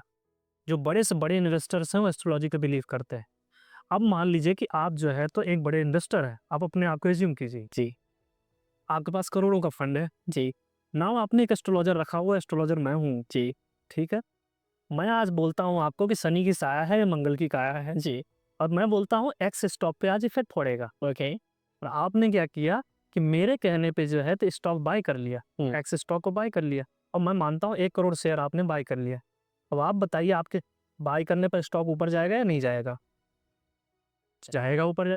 ऑब्वियस सी बात है, demand and supply, demand and, आप बाय करेंगे तो ऊपर जाएगा स्टॉक, बाय करेंगे तो ऊपर जाएगा स्टॉक। अब आप बताइए कि मेरे कहने पर जो है तो ऊपर गया स्टॉक या आपके बाय करने पर ऊपर? मेरे रिएक्शन से। आपके रिएक्शन से गया है, लेकिन आपने मेरे पर बिलीव किया है। जी। So people believe so it work. Works. Okay. You have to understand कि जो बड़े इन्वेस्टर्स हैं they have their own astrologers, उनके पास खुद के एस्ट्रोलॉजर्स हैं। वो क्या करते हैं, अपने जो इन्वेस्टर्स लोग हैं उनको सजेस्ट कर रहे होते हैं, तो ये काम करती है। और मैं, जैसे मैंने बताया, 2 साल पहले मैं किसी प्रोफेसर से मिला था, उन्होंने प्रूफ किया था इस बात को। मेरे पास एक एक्सेल सीट पड़ी हुई है, वो मुझे डेली बेसिस में स्टॉक बता देते थे, due to this astrological reason ये स्टॉक ऊपर जाने वाला है या नीचे जाने वाला है। और वो मेरे पास एक्सेल अभी भी रखी हुई है, ड्यू टू रिसर्च पर्पज जो बात करते थे मेरे से, वो वर्क करती है। तो ये वर्क करती है, बट उसकी स्टडी करनी पड़ेगी। इसको फाइनेंशियल एस्ट्रोलॉजी बोलते हैं, फाइनेंशियल एस्ट्रोलॉजी की स्टडी करनी पड़ेगी आप। ओके। तो इसके दौरान मुझे एक चीज़ और समझ में आ रही है, जैसे कि आपने मुझे बताया कि बाय करने पे मार्केट अब ऊपर जाएगा, बाय सप्लाई एंड डिमांड के खेल है। तो इसी के रिलेटेड मैंने जो देखा है, वो मार्केट मैनिपुलेशन जैसी भी बातें आती हैं स्टॉक मार्केट में, तो मैं उसके बारे में भी पूछना चाहूँगा, मार्केट मैनिपुलेशन क्या है? देखिए, ये पूरा जैसे मैंने बताया डिमांड एंड सप्लाई का गेम है ये पूरा। तो मार्केट मैनिपुलेशन ये है कि एक कंपनी है, एक ले लेते हैं। अब वो कंपनी में एक शेयर की लिमिटेशन है, 100 शेयर है उसमें मान लीजिए। अब मैनिपुलेशन ये है कि जो मार्केट में सिर्फ आपको बाय करना है एक तरीके से, या दूसरे टोन में दूसरा एग्जांपल एक लेके बता देता हूँ। मान लीजिए हम यहाँ पे 10 लोग बैठे हुए हैं, और 10 लोग क्या करते हैं, हम एक कंपनी के शेयर को 100 रुपए पे खरीदते हैं, और 100 रुपए पे हम मान लीजिए 1 लाख क्वांटिटी खरीद लेते हैं। ठीक। ठीक है, अब 1 लाख क्वांटिटी खरीदेंगे तो स्टॉक ऊपर जाएगा, जा रहा है ऊपर की तरफ स्टॉक। अब 105, 106, 107 गया। 107 में मैं क्या करता हूँ, लोगों को रिकमेंड कर देता हूँ मैं, या हम लोग मिलकर रिकमेंड कर देते हैं, और 1 लाख लोगों को बोलता हूँ बाय करो। ठीक है, 1 लाख लोग बाय कर रहे हैं और ऊपर जाएगा ये। अब मैं सबको बोलता हूँ कि टारगेट 200 का है। जब 180 गया तो हमने क्या कर लिया, हमने 100 पे बाय किया, हमने प्रॉफिट बुक कर लिया, वहीं से ये नीचे आ गया। ये एक सिर्फ एक तरीका है। इसी तरीके से मल्टीपल रीजन्स होते हैं स्टॉक के मैनिपुलेट करने के। तो अब मैनिपुलेट, आप एक रीजन मैंने जब बताया 100 वाली चीज़ 180 चली गई, हम 10 लोग बुक कर लिए हैं, वहाँ की जो रिटेलर से वो फंस गए। जी। ये मैनिपुलेट एक हो गया। इसी तरीके से अलग अलग ऑपरेटर्स भी होते हैं, मैनिपुलेट कर रहे होते हैं। बट इस पे जो है तो मैं इसको डायरेक्टली प्रमोट करने के बजाय ये बोल सकते हैं कि सेबी की नज़र रहती है, टेक केयर करते हैं। सेबी जो है तो रेगुलेटर है उसका, किसी भी तरीके की इस तरह की प्रॉब्लम्स होती हैं वो टेक केयर करते रहते हैं, वो सारी चीज़ें देखते रहते तो जैसे कि आप सेबी के बारे में बता रहे हो, और सेबी के बारे में जितना हमने देखा है कि वो लोगों को बैन भी करती है। तो ये क्राइटेरिया सेबी का क्या होता है कि जिससे स्टॉक ट्रेडर्स भी बैन होते हैं? हैं। देखिए, डिपेंड करता है कि आपको पहले सेबी के बारे में थोड़ा समझ लीजिए। सेबी के पहले एक रेगुलेटर की मैं जर्नी आप लोगों को बता देता हूँ। जनरली रेगुलेटर के जो काम होते हैं, मैं मोटा-मोटा काम बताऊँ, किसी भी रेगुलेटर के 3 जनरली वर्क होते हैं। किसी भी मार्केट को क्या करना, रेगुलेट करना, या रेगुलेट के पहले अगर मैं बोलूँ, उस मार्केट में इन्वेस्टर के इंटरेस्ट को प्रोटेक्ट करना। ओके। अब जैसे बैंक है, अब बैंक में आप पैसे रखते हैं, आप इस बात के लिए रखते हैं कि आपका पैसा सिक्योर रहेगा। अब आपको अगर पता हो पैसा सिक्योर नहीं रहेगा, तो क्या आप पैसे रखेंगे? नहीं। नहीं रखेंगे ना। तो ऐसे ही क्या करता है, क्यों नहीं रख, अब इसके टेक केयर कौन कर रहा होता है? आरबीआई टेक केयर कर रहा होता है। गाइडलाइन कौन बनाता है? आरबीआई बनाता है। उसी तरीके से सेबी के भी नियम हैं। तो क्या पहला इंटरेस्ट जो होता है, पहला प्रोसेस जो होती है, वो होती है कि इन्वेस्टर के इंटरेस्ट को प्रोटेक्ट करना। तो सबसे पहला इन्वेस्टर जो है सामने वाला, तो उसको इंटरेस्ट को प्रोटेक्ट करना। अब आप मान लीजिए गलत तरीके से मार्केट को मैनिपुलेट कर रहे हैं, मार्केट को गलत आप एक्टिविटी कर रहे हैं, जो रेगुलेशन में नहीं है उस हिसाब से एक्टिविटी कर रहे हैं, जिससे इन्वेस्टर हैं उनका हार्म हो रहा है। तो फिर आपके लिए और मतलब आप जो है इन्वेस्टर के लिए खराब हैं, तो आप बैन हो जाओगे। मैं अगर दूसरे के एग्जांपल के साथ बता दूं, आप 1 या 2 एंकर का नाम सर्च कर लीजिएगा, बहुत बड़े टीवी चैनल हैं और उन टीवी चैनल में आप देखेंगे कि T20 आते थे, उनके स्टॉक्स आते थे, 20-20 स्टॉक्स आते थे। वो क्या करते थे, मैनिपुलेशन का भी आपने जो क्वेश्चन पूछा था, आप यहाँ से कनेक्ट कर पाएंगे जी। वो क्या करते थे, 20-20 स्टॉक बताते थे और वो अपनी फैमिली को बताने के पहले ही बोल देते थे मैं कल टीवी पे जो है तो ये स्टॉक बताऊंगा। उनकी फैमिली पहले से बाई करके रखती थी, ठीक है। फैमिली यानी उनके पूरे रिलेटिव पहले से खरीद के रखते थे, लाखों के शेयर खरीद के रखते थे जी। और जिस दिन वो 20-20 बताते थे, वो 15-15, 20-20% तक स्टॉक चला जाता था ऊपर जी। सेबी ने एक पैटर्न नोटिस किया कि 20-20% तक स्टॉक जा रहा है, उनकी फैमिली अच्छा अर्न कर रही थी और लोग ये जानते हैं, पब्लिक डोमेन में है ये, वो सर्च कर सकते हैं इस चीज़ जी। और वो अभी जो है एंकर बैन है और अब वो एक मैनिपुलेशन का एक रीज़न था, वो पूरी तरीके से सिक्योरिटी मार्केट में बैन कर दिए गए। क्योंकि फैमिली को स्टॉक पहले से बाय करने के लिए बोलते थे, एज़ पर रेगुलेशन वो नहीं कर सकते थे। अगर आप पब्लिक प्लेटफॉर्म में हैं, कोई चीज़ बता रहे हैं, उसका आपको डिस्क्लेमर देना पड़ता है। अगर आप ओन करते हैं तो डिस्क्लेमर देना पड़ेगा आपको। अगर आप पब्लिक प्लेटफॉर्म में हैं, आप जो है कोई टिप्स देते हैं तो उसका ओन कर रहे हैं, तो उसका आपको जो है तो डिस्क्लेमर देना पड़ता है कि आप ओन कर रहे हैं। तो अपनी फैमिली को आप डायरेक्टली सजेस्ट नहीं कर सकते। तो ये जो है तो आपका 2 जवाब मिल गए एक साथ में। पहला जवाब आपको मिल गया होगा कि मैनिपुलेट इस तरीके से भी होता है जी, कि जो है तो कोई टीवी एंकर है, वो बता दिया टीवी एंकर, क्या बोल रहा है टीवी एंकर कि जो है तो आप खरीद लेना स्टॉक को, और ऑलरेडी अपने फैमिली को खरीदवा के रखवाया हुआ है। अब जो वो स्टॉक ऊपर चला गया, अपनी फैमिली को बेचवा दिया और बाकी रिटेलर्स में फँस गए। तो यहाँ पे प्रॉफिट भी हो गया उसको, सामने वाले को, और ये मैनिपुलेट भी हो गया मार्केट यहाँ पे। जी, तो जैसे कि सेबी अपने आप को अपडेट भी करता रहता है। अब मैं ये देख रहा हूँ कि सेबी अपने आप को हर दिन अपडेट कर रहा है। और जैसे कि अभी रियल टाइम में भी एक नई पॉलिसी आई थी कि डेली एक्सपायरी, ये बंद हुई है। तो आप ज़रा मुझे इसके बारे में भी बताइए कि ऐसा सेबी का डिसीज़न क्यों है? ठीक है। अच्छा, इसके रिलेटेड मेरे पास से बहुत सारे जब जनरली क्वेश्चंस आए, इससे रिलेटेड मैं अगर बात करूँ, तो रिटेलर सोचते हैं कि सेबी आपके अगेंस्ट में काम कर रही है। पहले मैं क्लियर कर देता हूँ, सेबी आपके अगेंस्ट में काम कभी भी नहीं करती है। सेबी ज़्यादातर रिटेलर के ही इंटरेस्ट को प्रोटेक्ट करती है। ज़्यादातर जो रिटेलर ऑप्शन में ट्रेडिंग करते थे, उनको अब लगता है कि जो वीकली एक्सपायरी है बंद कर दी है सेबी, वो मेरे जो है अपोजिट में काम कर रही है। ये पूरी तरीके से आपकी गलत धारणा है जी। आप अपने आप से पूछेंगे, अपना जो है पीएनएल निकाल के देखिए, तो आपको पता चलेगा कि आप प्रॉफिटेबल है नहीं, आप चाहे कितने लंबे टाइम से आप ट्रेड कर रहे हो। तो सेबी ने ये पैटर्न नोटिस किया कुछ टाइम पहले। अगर सेबी ने एक रिसर्च की और डेटा पाया कि 100 में से 90 लोग जो है, या 89 पॉइंट समथिंग % लोग जो है लॉस कर रहे हैं। अब ये नया डेटा अपडेट होकर के आ गया कि 100 में से 93% लॉस कर रहे हैं। सेबी कंटिन्यूअस बेसिस में रिसर्च करती रहती है, एक्सपर्ट से मिलती रहती है, और उन्होंने एक पैटर्न नोटिस किया कि जो है तो रिटेलर इसमें ट्रैप हो रहा है। कुछ ही लोग हैं जो इसमें जो है तो पैसे अर्न कर रहे हैं। उस पैटर्न का कुछ रीजंस निकाली। उसका एक रीजन ये भी था कि जो डेली बेसिस में जो एक्सपायरी थी, उसमें जो है तो जो रिटेलर था स्पेशली उस टाइम में एक्टिवली उस पे ट्रेड कर रहा है और उसमें क्या कर रहा है, अपने आप को खत्म कर रहा है। उसने जो है तो ये जो डेली एक्सपायरी आ रही थी, मंडे टू फ्राइडे एक्सपायरी चल रही थी, उसको उसने क्लोज कर दिया। हर एक्सचेंजेस को उसने क्या किया, ऑर्डर दे दिया कि अपने एक इंडेक्स की ही आप जो है तो एक्सपायरी एक वीकली रख सकते हैं, बाकी सबको मंथली रखनी पड़ेगी। तो अगर मैं एनएससी की बात करूं तो निफ्टी की आपकी वीकली हो गई है। आपको बीएससी की बात करूं तो सेंसेक्स की वीकली हो गई है। बाकी जो एनएससी में आपकी मिड कैप थी, फिन थी, आपकी बैंक निफ्टी थी, ये सब कहाँ चली गई है, मंथली में चली गई है जी। क्यों सेबी की है, ये रिटेलर के पक्ष में है, ना कि उसके विपक्ष में है। तो रिटेलर को भी समझना पड़ेगा जो सेबी कदम उठा रही है आपके अपोजिट नहीं है। रिटेलर का एक क्वेश्चन और होता है, रिटेलर से मेरा मतलब है जो इंडिविजुअल ट्रेडर, अगर मैं आपके दर्शकों को बता दूं जी, इंडिविजुअल ट्रेडर जो आप और हम जैसे लोग जो ट्रेड करते हैं उनकी बात कर रहे हैं जी। अगर आप ट्रेड कर रहे हैं और आप इंडिविजुअली ट्रेड कर रहे हैं, हम उसको रिटेलर बोल सकते हैं। अब यहाँ पे अगर आपको लग रहा है कि जैसे मार्जिन भी सेबी बढ़ा रही है, लॉट साइज भी बढ़ा रही है, वो भी आपके पक्ष में ही है।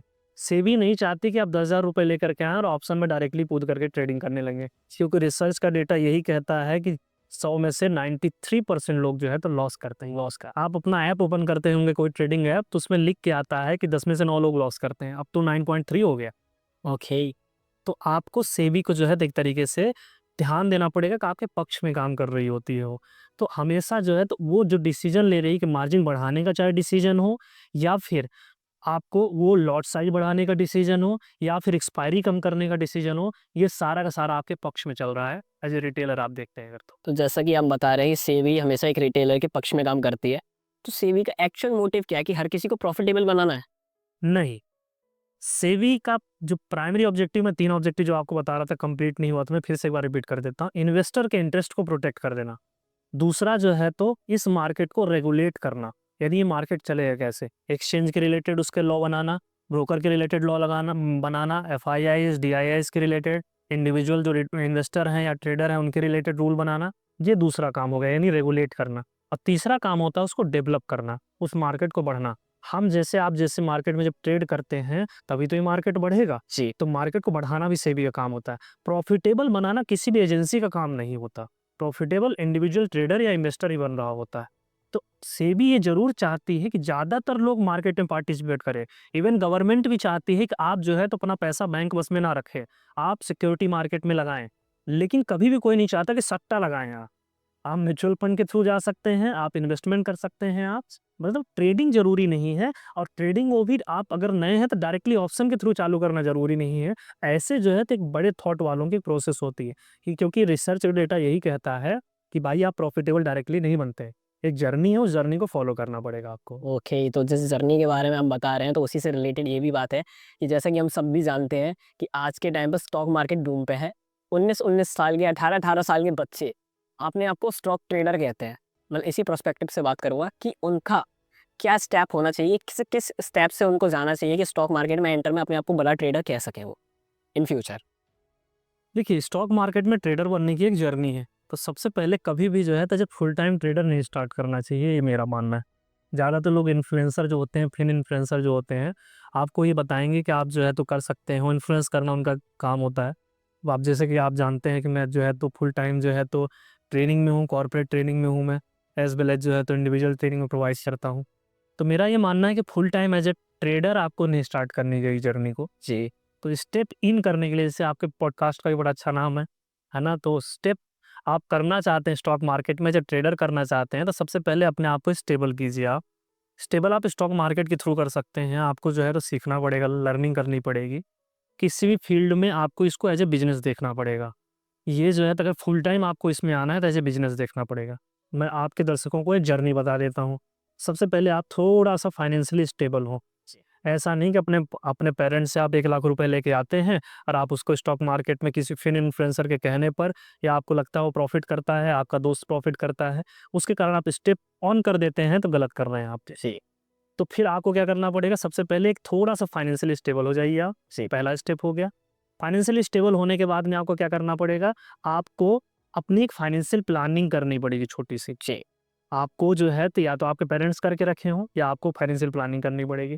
अगर आपकी पूरी फाइनेंशियल प्लानिंग हो चुकी है, तब फिर आप क्या करिए, फाइनेंशियल प्लानिंग के बाद में आप एक अमाउंट से स्टार्ट कर सकते हैं ट्रेडिंग। ट्रेडिंग स्टार्ट करने से पहले आपको सीखना पड़ेगा।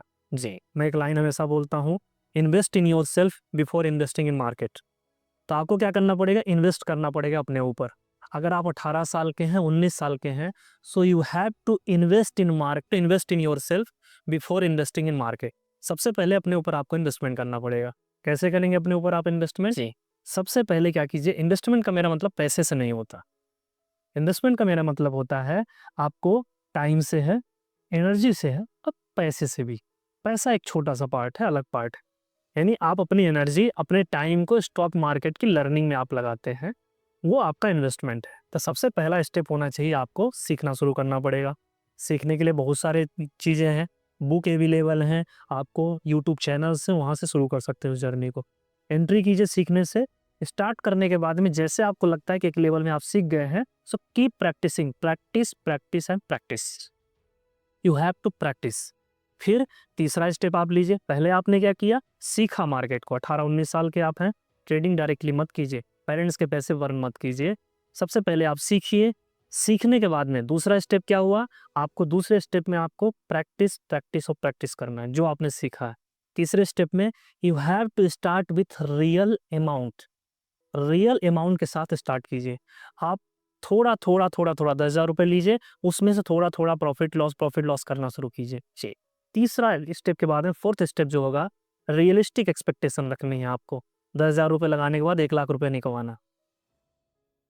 आप किसी भी 18 साल के बंदे से पूछिए, वो फिर इन्फ्लुएंसर को देखता है, स्क्रीनशॉट प्रॉफिट का देखा होता है और उसको लगता है कि प्रॉफिट होगा। जी, so you have to start with small amount. Expectation realistic होनी चाहिए आपको। रियलिस्टिक का मतलब ये होता है कि आप जो है तो एक बंदे को देखिए जो जॉब कर रहा है, जो बिजनेस कर रहा है, वो कैसे रिटर्न एक्सपेक्ट करता है, वैसे ही आपको एज ए ट्रेडर भी रिटर्न एक्सपेक्ट करना पड़ेगा। रियलिस्टिक एक्सपेक्टेशन रखिए और इसके बाद में धीरे धीरे इस जर्नी को आप आगे बढ़ाइए। अब लगता है कि जर्नी आपकी आगे बढ़ रही है तो आप बढ़ते चलिए उसमें। अब तब तक आप फुल टाइम ट्रेडर मत बनिए जब तक आप प्रो ट्रेडर नहीं बन जाते हैं। जी, यानी आपके पास इतना पैसा नहीं हो जाता है जब तक आपके पास में, एक तरीके से बोलूं कि आप उससे बिल्कुल आप 1% 2% के रिटर्न में नहीं आ जाते। मतलब आपके पास 1 करोड़ रुपए हैं, उसके 2% आप रिटर्न बनाते हैं, विच इज 2 लाख रुपए पर मंथ।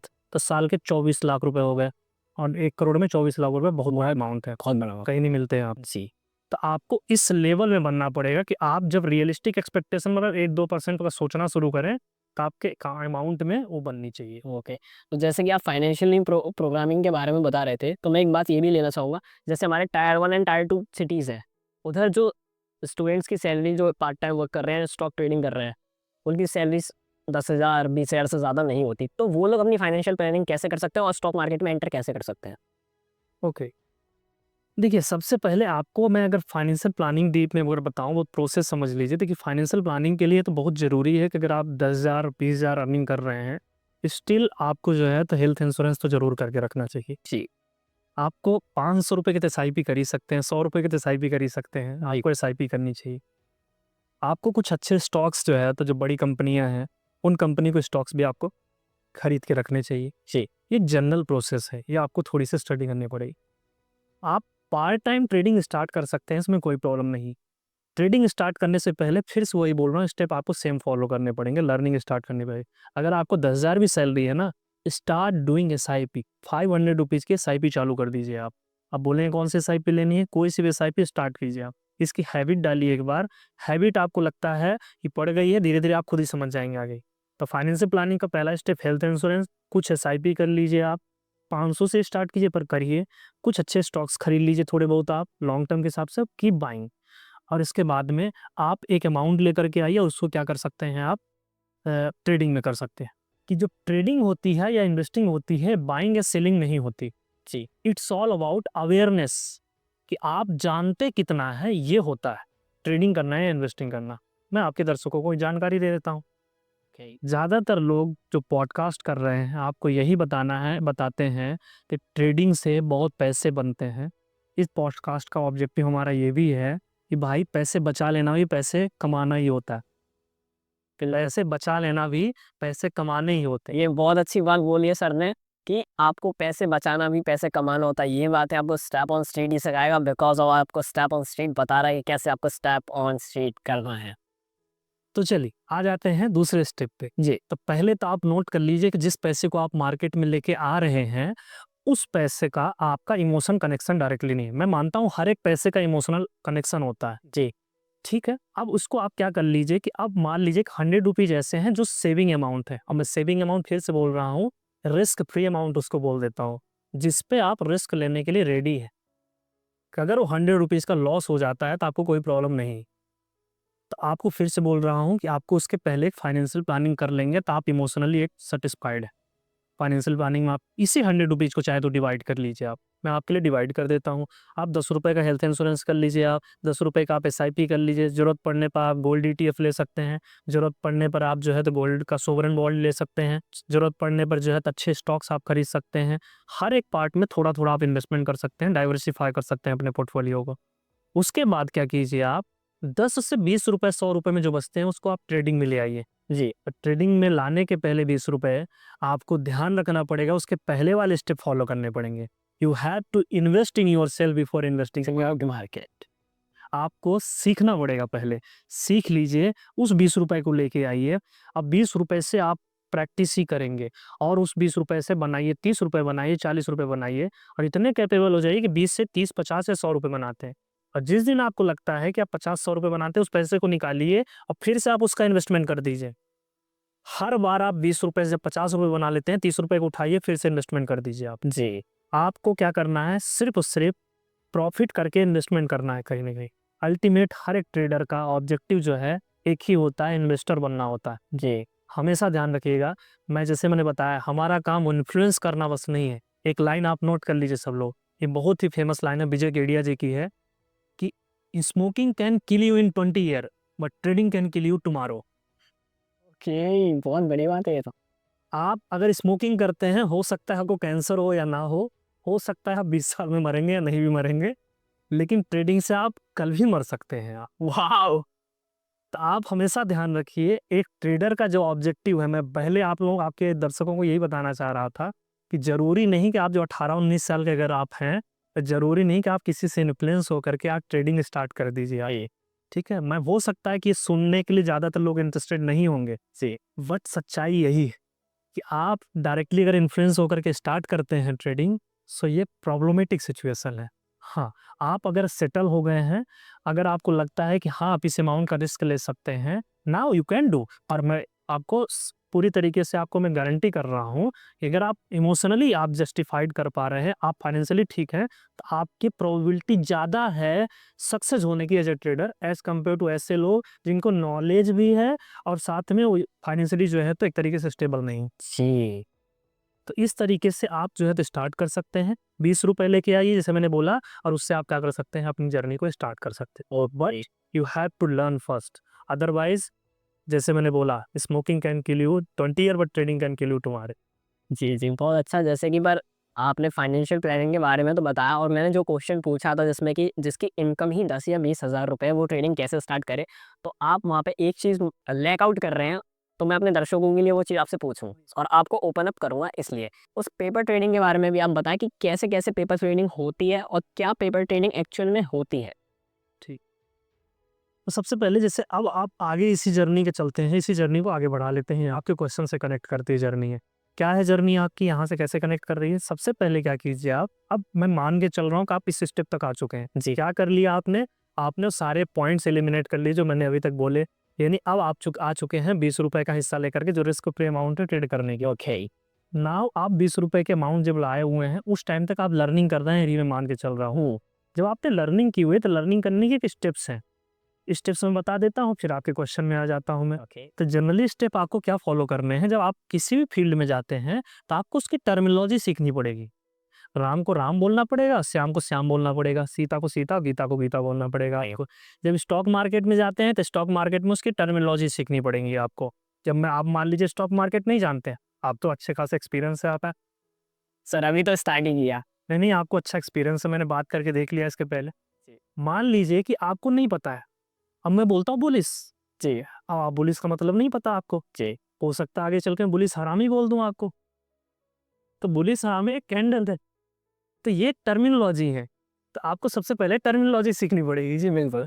तो टर्मिनोलॉजी जो है, तो सबसे पहले स्टॉक मार्केट की टर्मिनोलॉजी सीखिए, फिर ट्रेडिंग सीखिए और फिर ट्रेडिंग की स्ट्रेटेजी सीखिए। जब आप ट्रेडिंग की स्ट्रेटेजी सीख जाएँगे, तो उसकी कहीं पे प्रैक्टिस करनी पड़ेगी कि जो आपने सीखा है, वो सही है या नहीं है। जी, जब आप सही है, नहीं है प्रैक्टिस करेंगे, तो आपको पता चलेगा कि आपको कुछ न कुछ टूल चाहिए सीखने के लिए। बहुत सारे ऐप्स अवेलेबल है मार्केट में। मान लीजिए कि आपको टेक्निकल एनालिसिस अब आ गई है, अब उसके थ्रू आप प्रेडिक्ट कर सकते हैं कि एक्स स्टॉक ऊपर जाएगा या नीचे जाएगा। अब आपको उससे देखना है रियल अमाउंट लगाने के लिए। रियल अमाउंट लगाने में आपको डर लग रहा है, तो आपको कुछ वर्चुअल अमाउंट्स बहुत सारे ऐप देते हैं, फ्रंट पेज करके ऐप। जी, तो फ्रंट पेज ऐप है, जैसे कि वो वर्चुअल अमाउंट आपको 10 लाख रुपए तक का दे देगा। उस वर्चुअल अमाउंट से आप बाय सेल की प्रैक्टिस कर सकते हैं, स्टॉप लॉस लगाने की प्रैक्टिस कर सकते हैं, टारगेट लगाने की प्रैक्टिस कर सकते हैं। तो आप सबकॉन्शियस माइंड को अपने ट्रेन कर सकते हैं while using the virtual trading. जी, तो वर्चुअल ट्रेडिंग इस तरीके से कर सकते हैं, जैसे आपने बताया, पूछा कुछ। जी। तो जैसे कि हमारी पहले भी बात हो रखी है एंड आपने मुझे बताया कि आप काफ़ी सारे स्टूडेंट्स एंड एम्प्लॉय को भी डील करते हो। तो मोस्ट कॉमन क्वेश्चंस क्या होते हैं उनके? हर व्यक्ति यहाँ पे जो आया हुआ है, वो इन्फ्लुएंस होके आया हुआ था। बिल्कुल। स्टॉक मार्केट में जो, मैं अगर क्लाइंट लेवल में बात करूँ, किसी से पूछें, आप दर्शकों से पूछें। अब मैं जब आपके दर्शकों से क्वेश्चन पूछ लेता हूँ, आप बताइए कि आपके पास 50,000 रुपए हैं, कमेंट बॉक्स में आप लोग बता सकते हैं कि 50,000 रुपए आपके पास में है और आपको मार्केट में नॉलेज भी हो गया है, या मैं आपको कोई टिप्स भी देता हूँ, आप कितना एक्सपेक्ट करते हैं? तो 50,000 रुपए लगाने के बाद हर बंदे को जो है तो 5 से 10,000 रुपए पर डे चाहिए होता है। ओके। 5000 दिन का मतलब होता है 20 से 22 ट्रेडिंग सेशन होते हैं। मैं 20 ट्रेडिंग सेशन की बात करूं, 50,000 रुपये लगाने के बाद में 20 25 100 यानी 1 लाख रुपए कमाना है उसको। महीने में 50,000 रुपये लगा करके 1 लाख रुपए कमाना है जी। सारे क्लाइंटों को कमाना होता है, लोगों को कमाना होता है। तो आप 50,000 रुपये लगा के 1 लाख रुपए कमाना चाहते हैं, इसका मतलब ये हुआ कि 50,000 रुपये लगा के साल में 12 लाख रुपए कमाना चाहते हैं जी। तो क्लाइंट ऐसे ही कमाना चाहता है। 12 लाख रुपए लगाने का मतलब आप परसेंटेज कैलकुलेट करते रहिए जी, कितने परसेंटेज हो गया। तो इसका मतलब ये हुआ कि फिर हम मानी जी अदानी जी बेवकूफ़ हैं। तो ज़्यादातर जो क्लाइंट आते हैं वो इन्फ्लुएंस होते हैं जी, और इन्फ्लुएंस का जो मीडियम है आजकल बहुत वायरल है। सबसे पहला उनका फ्रेंड होता है। 18-19 साल के जो लड़के हैं, 20 साल के लड़के हैं, वो क्या करते हैं, वो देखते हैं अपने दोस्तों का स्क्रीनशॉट देखते हैं जी। अब मैं इसको जनरल फॉर्मेट में बता देता हूँ, आपके दर्शकों को शायद काम आएगा। जब अगली बार आपका दोस्त कोई स्क्रीनशॉट लगाए, अपने आप से पूछिएगा इसने लॉस का स्क्रीनशॉट कब लगाया था। हर व्यक्ति प्रॉफिट का स्क्रीनशॉट लगाता है, लॉस का स्क्रीनशॉट नहीं लगाता। एक साइकोलॉजिकल लेवल है। अब जैसे आप जानते हैं मेडिटेट करते हुए लंबे टाइम से डिकोड करना है इस चीज़ जी, तो साइकोलॉजिकल इफेक्ट है ये। हर व्यक्ति जब खुशी होती है ना तो हम डीजे बजाते हैं। हमारे घर में जब खुशियाँ होती है ना डीजे बजाते हैं। दुःख हो जाता है तो हम डीजे नहीं बजाते। सड़क पे हम नाच रहे होते हैं, सड़क पे नाच रहे होते हैं खुशियों में जी, दुःख में हम सड़क पे नहीं नाच रहे होते। तो ये ह्यूमन साइकोलॉजी है, बेसिक प्रोसेस है। जब प्रॉफिट आपके दोस्त को होता है ना, वो स्क्रीनशॉट लगाता है व्हाट्सएप पे, आपके इंस्टाग्राम में लगाया है, वो डीजे बजा रहा है। डीजे बजा रहा है वो। लेकिन जब वो लॉस करता है वो स्क्रीनशॉट नहीं लगा रहा होता। सिमिलरली आपके जो फिन इन्फ्लुएंसर हैं सेम प्रोसेस करते हैं। प्रॉफिट हमेशा खुशी है ना, सबके साथ स्प्रेड करना चाहता है आदमी। तो पहला एक रीजन होता है कि इन्फ्लुएंस करके आया होता है आदमी। उसको लगता है कि नहीं जो है तो मैं जो है तो ऐसे ही कर लूँगा। उसके माइंड में एक फैंटेसी बनती है। ज़्यादातर आपको जो क्वेश्चन था कि ज़्यादातर जो क्लाइंट्स आते हैं या जो सीखने लोग आते हैं, उनके माइंड में फैंटेसी होती है जी। और फैंटेसी के हिसाब से पैसे माइंड में चलाते रहते हैं, वो सीखने के ऑब्जेक्टिव से भी नहीं आते। मैं एक एग्जांपल दे देता हूँ आपको, इन्फ्लुएंस किस लेवल में होते हैं, 2 एग्जांपल दे देता हूँ जी। एक बीटेक किया हुआ लड़का मेरा कलीग था, जूनियर था वो। तो मैं बोला क्या कर रहे हो? बोला मैं ट्रेडिंग करता हूँ। तो मैं बोला यार तुम्हें ट्रेडिंग नहीं करनी चाहिए, फुल टाइम ट्रेडिंग नहीं करनी चाहिए। ये सर नहीं सर मेरे गुरु पता है कितने हैं, कौन है? तो इसे किसी एक इन्फ्लुएंसर का उसने जो है तो करोड़ों का स्क्रीनशॉट मुझे भेजा। मैं बोला यार उसका ही स्क्रीनशॉट है तो तेरा इससे क्या करना है? तुझे क्या करना है इससे? जी, वो उसने किया हुआ है। मैं अगर 1 करोड़ प्रॉफिट कर सकता हूँ, ये मेरा पोटेंशियल है ना, तू कैसे कर पाएगा इसको? जी। 1 साल बाद उसका मैसेज आया, सर आप सही बोल रहे थे गर्ची। दूसरे एक भाई साहब और इन्फ्लुएंस होके आए थे। तो एक भाई साहब बोले सर मुझे बैंक निफ्टी सीखनी है। जो बोला भाई बैंक निफ्टी क्यों सीखनी तुम्हें? सर बोले सर मुझे पता है बैंक निफ्टी में प्रॉफिट होता है। ओके, वेब बैंक निफ्टी में कैसे प्रॉफिट होता है भाई? तुम्हें कैसे पता है? मुझे भी बताओ कैसे प्रॉफिट होता है। इस साइड मुझे सर मैंने स्टॉक कैश में 2 लाख का लॉस किया है, स्टॉक ऑप्शन मैंने 2 लाख का लॉस किया हुआ है, कमोडिटी में मैंने 2 लाख का लॉस किया हुआ है, और मैंने जो है तो ऑप्शन कर करके जो है 2 लाख का लॉस की। अब मुझे पता है कि कम बैंक निफ्टी में जो है तो प्रॉफिट होता है। तो मैं कॉल पे बात कर रहा था, तो मैं बोला सर रिकॉर्ड कर लो इस बात को। बोले क्या रिकॉर्ड कर लें? बोले रिकॉर्ड कर लो कि 1 साल बाद बोलोगे कि बैंक निफ्टी में भी 2 लाख का लॉस हुआ। तो वो इन्फ्लुएंस हुए हो ना, अगर किसी में कोई व्यक्ति बैंक निफ्टी में प्रॉफिट कर रहा है, तो तुम बैंक निफ्टी में उसका प्रॉफिट है जी, तुम्हारा प्रॉफिट नहीं है इसमें जी। उसका नॉलेज है, उसका एक्सपीरियंस है, उसकी प्रैक्टिस है, कितने उसने टाइम दिए होंगे। वो तुम इन्फ्लुएंस हुए हो, तुम देख रहे हो कि उसके कारण प्रॉफिट हो रहा है। ऐसा होता नहीं। तो जो मैंने स्टार्टिंग में आपको स्टेप्स बताए थे, उसमें मैंने एक स्टेप बताया था कि सबसे पहले आपको सीखना पड़ेगा, invest in yourself before start करना पड़ेगा आपको, बिफोर इन्वेस्टिंग इन मार्केट। दूसरा स्टेप एक बताया था मैंने कि प्रैक्टिस प्रैक्टिस एंड प्रैक्टिस। तीसरा स्टेप रियलिस्टिक अमाउंट के साथ, रियल अमाउंट के साथ आपको क्या करना पड़ेगा, स्टार्ट करना पड़ेगा। और फोर्थ स्टेप बड़े ध्यान से सुन लीजिए, रियलिस्टिक एक्सपेक्टेशन रखनी पड़ेंगी। तो क्लाइंट जितने भी आते हैं, लोग जितने भी आते हैं, सीखने भी जो आते हैं, एडवाइजरी जाते हैं लेने के लिए, सब इन्फ्लुएंस होते हैं, अनरियलिस्टिक एक्सपेक्टेशन रखते हैं, और एट द एंड 1 महीने 2 महीने कुछ टाइम बाद दूसरे को ब्लेम कर रहे होते हैं। तो आपके दर्शकों को मैं बोलना चाहूँगा, हैव अ रियलिस्टिक एक्सपेक्टेशन। तो जैसे कि हम सब ये भी जानते हैं कि ये इन्फ्लुएंसर मार्केट काफ़ी बड़ा हो चुका है एंड इसकी भी काफ़ी सारी डार्क रियलिटीज़ हैं। और जैसे कि हम और आप ट्रेडर भी हैं, तो ये चीज़ भी हम जानते हैं कि जो वो कर रहे हैं, वो तो दिखा रहे हैं, पर वो जिस वजह से कर पा रहे हैं, वो कोई नहीं बताता। क्योंकि मेडिटेशन के बारे में बात करना चाहूँगा इधर मैं, कि जितने भी फिन इन्फ्लुएंसर हैं, ये खुद मेडिटेशन वगैरह करते हैं, पर अपने ऑडियंस को कभी ज़िक्र नहीं करते कि आपको मेडिटेशन करना है, इसके बारे में कोई अवेयरनेस देते ही नहीं है कि आपको ये डिसीजन मेकिंग में हेल्प करेगी मार्केट में। तो आप ज़रा इसके बारे में बताइए कि मेडिटेशन कहाँ वर्क कर रही है? ओके, मैं थोड़ा-सा क्रिस के बारे में बता दूँ। क्रिस जो है तो बहुत डीप जानता है इन सब चीज़ों के बारे में, तो मैं इसको बड़े लंबे टाइम से जान रहा हूँ। तो ये खुद भी एक जो है तो प्रो ट्रेडर है thank you sir, thank you. और ये लंबे टाइम से कर रहा है, मेडिटेट भी करता है, तो इसलिए इसकी पावर ये समझता है कि इसकी क्या पावर है। जी। तो मैं एक बार थोड़ा-सा आप बता दूँ जो लोग नहीं जानते इसके बारे में, ये जो है तो एक प्रो ट्रेडर है full time. Yes sir. As well as जो है तो एक मेडिटेट करता है, इसलिए अपने दर्शकों को ये चीज़ें बताना चाह रहा है। तो मैं एक बार इसको थोड़ा-सा डीप में बता देता हूँ। ओके। चाहे फेम इन्फ्लुएंसर हो, उनको तो एक साइड में रख देते हैं, पर ये एक जर्नी काम करती है। जी। जब हम मार्केट की बात करेंगे तो मार्केट में जो है तो सबसे पहले नॉलेज काम करता है आप। जी। जब आपके पास नॉलेज हो जाएगा, तो पता चलेगा नॉलेज काम नहीं करता, जी। कुछ और काम करता है। और वो जब मैं शुरू में बताया था पेशेंस, नेशंस। अभी पेशेंस आएगा कहाँ से? जी। बताने से नहीं आता। मैं एक एग्ज़ाम्पल दे देता हूँ। ज्ञान की एक लिमिट है, नॉलेज की एक लिमिट है। एज़्यूम कीजिए कि आप स्मोकिंग करते हैं ये। और मैं आपको बोलता हूँ स्मोकिंग छोड़ दीजिए। ये नॉलेज है, लेकिन स्मोकिंग की आपको हैबिट है, आप नहीं छोड़ पाएँगे। आप इम्पेशेंस है और मैं आपको बोलता हूँ कि पेशेंस रखिए। जी। पेशेंस रखिए, नॉलेज है, लेकिन इम्पेशेंस एक हैबिट है। तो ये जो हैबिट है, ये आपको हेल्प करती है स्टॉक मार्केट। जी। तो जो हैबिट आपकी अगर गलत पड़ी हुई है, वो हैबिट आपको डेवलप करने के लिए बहुत बेहतर हेल्प करेगा, मेडिटेशन हेल्प करता है। जी। तो अभी शुरू में तो हर व्यक्ति बोलेगा कि आपको नॉलेज की जो है तो ज़रूरत। जी। नॉलेज ज़रूरी है, 100% नॉलेज चाहिए। जब आपको 100% नॉलेज हो जाता है, 100% तो कोई नॉलेज नहीं होता है। एक कंटीन्यूअस प्रोसेस होती है, डेली बेसिस में आपको सीखना है। हम भी सीखते हैं, आप भी सीखते हैं। लेकिन जैसे-जैसे आप सीखते जाते हैं, हम भी सीख रहे हैं, आप भी सीख रहे हैं। जी। स्टॉक मार्केट सीखने के बाद में आपको ये पता चलेगा कि स्टॉक मार्केट सिर्फ नॉलेज बस का गेम नहीं है। अगर आपको ट्रेडिंग करनी है, तो आपको एक पर्सनैलिटी में भी कुछ चेंजेस होते हैं। ट्रेडर की कुछ अलग पर्सनैलिटी होती जी, बिल्कुल। है। या तो ऑलरेडी उनकी आई होती है, या तो वो डेवलप करते हैं, और ये लोग इज़िली कैच भी कर पाते हैं, रिकॉग्नाइज़ हो जाता है कि हाँ, ये ट्रेडर है। ट्रेडर है।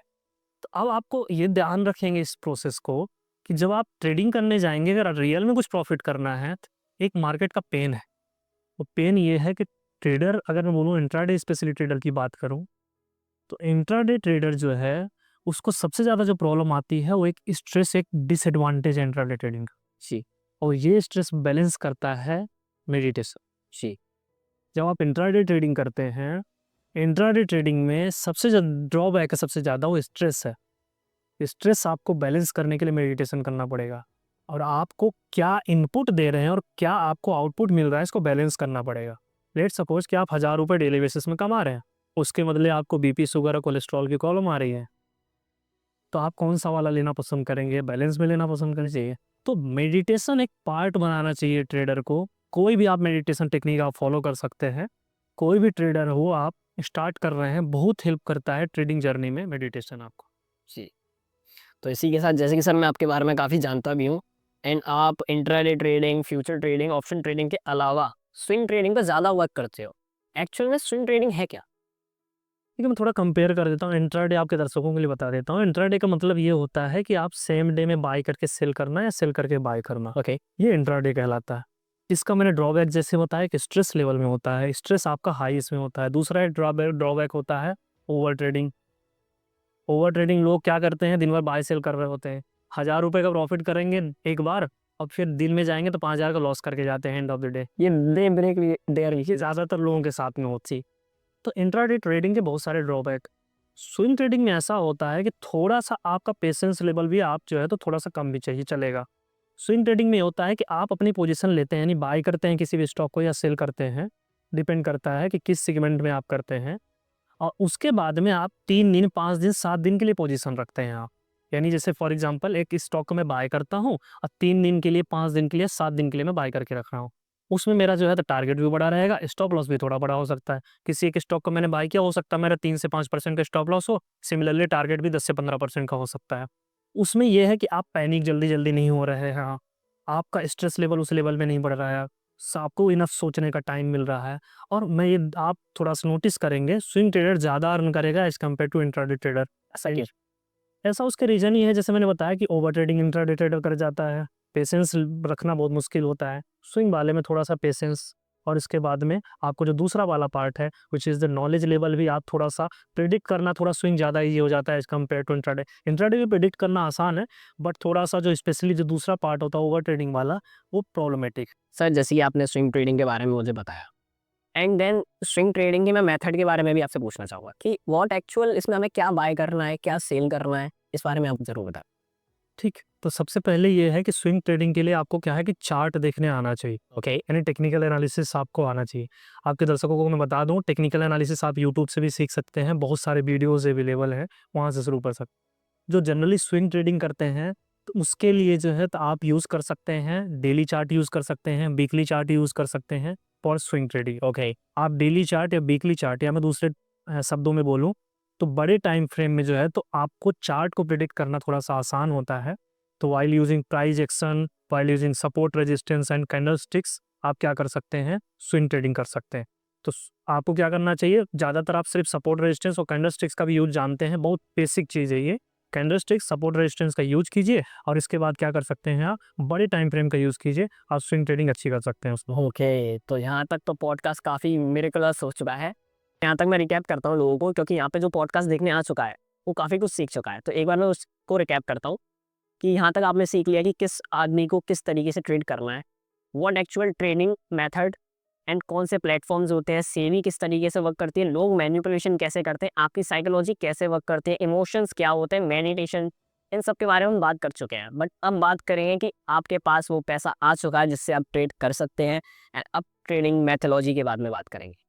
तो सर यहाँ तक तो हम आ चुके हैं, अब मेरे पास वो पैसा है जिससे मैं ट्रेड कर सकूँ, मैं फाइनेंशियली स्टेबल एंड सिक्योर दोनों। तो अब मुझे ट्रेडिंग करने से मतलब फर्स्ट ट्रेड लेने से पहले क्या-क्या नोटिस रखना पड़ेगा? देखिए, आप अपने किस टाइप के ट्रेडर हैं अपने आप को ये पहचानना पड़ेगा। ओके। आप इंट्राडे ट्रेडिंग कर रहे हैं जैसे मैंने बताया, स्विंग ट्रेडिंग कर रहे हैं, आपको ये देखना पड़ेगा। आपके पास एक कोई न कोई स्ट्रैटेजी होनी चाहिए ट्रेडिंग करने के लिए।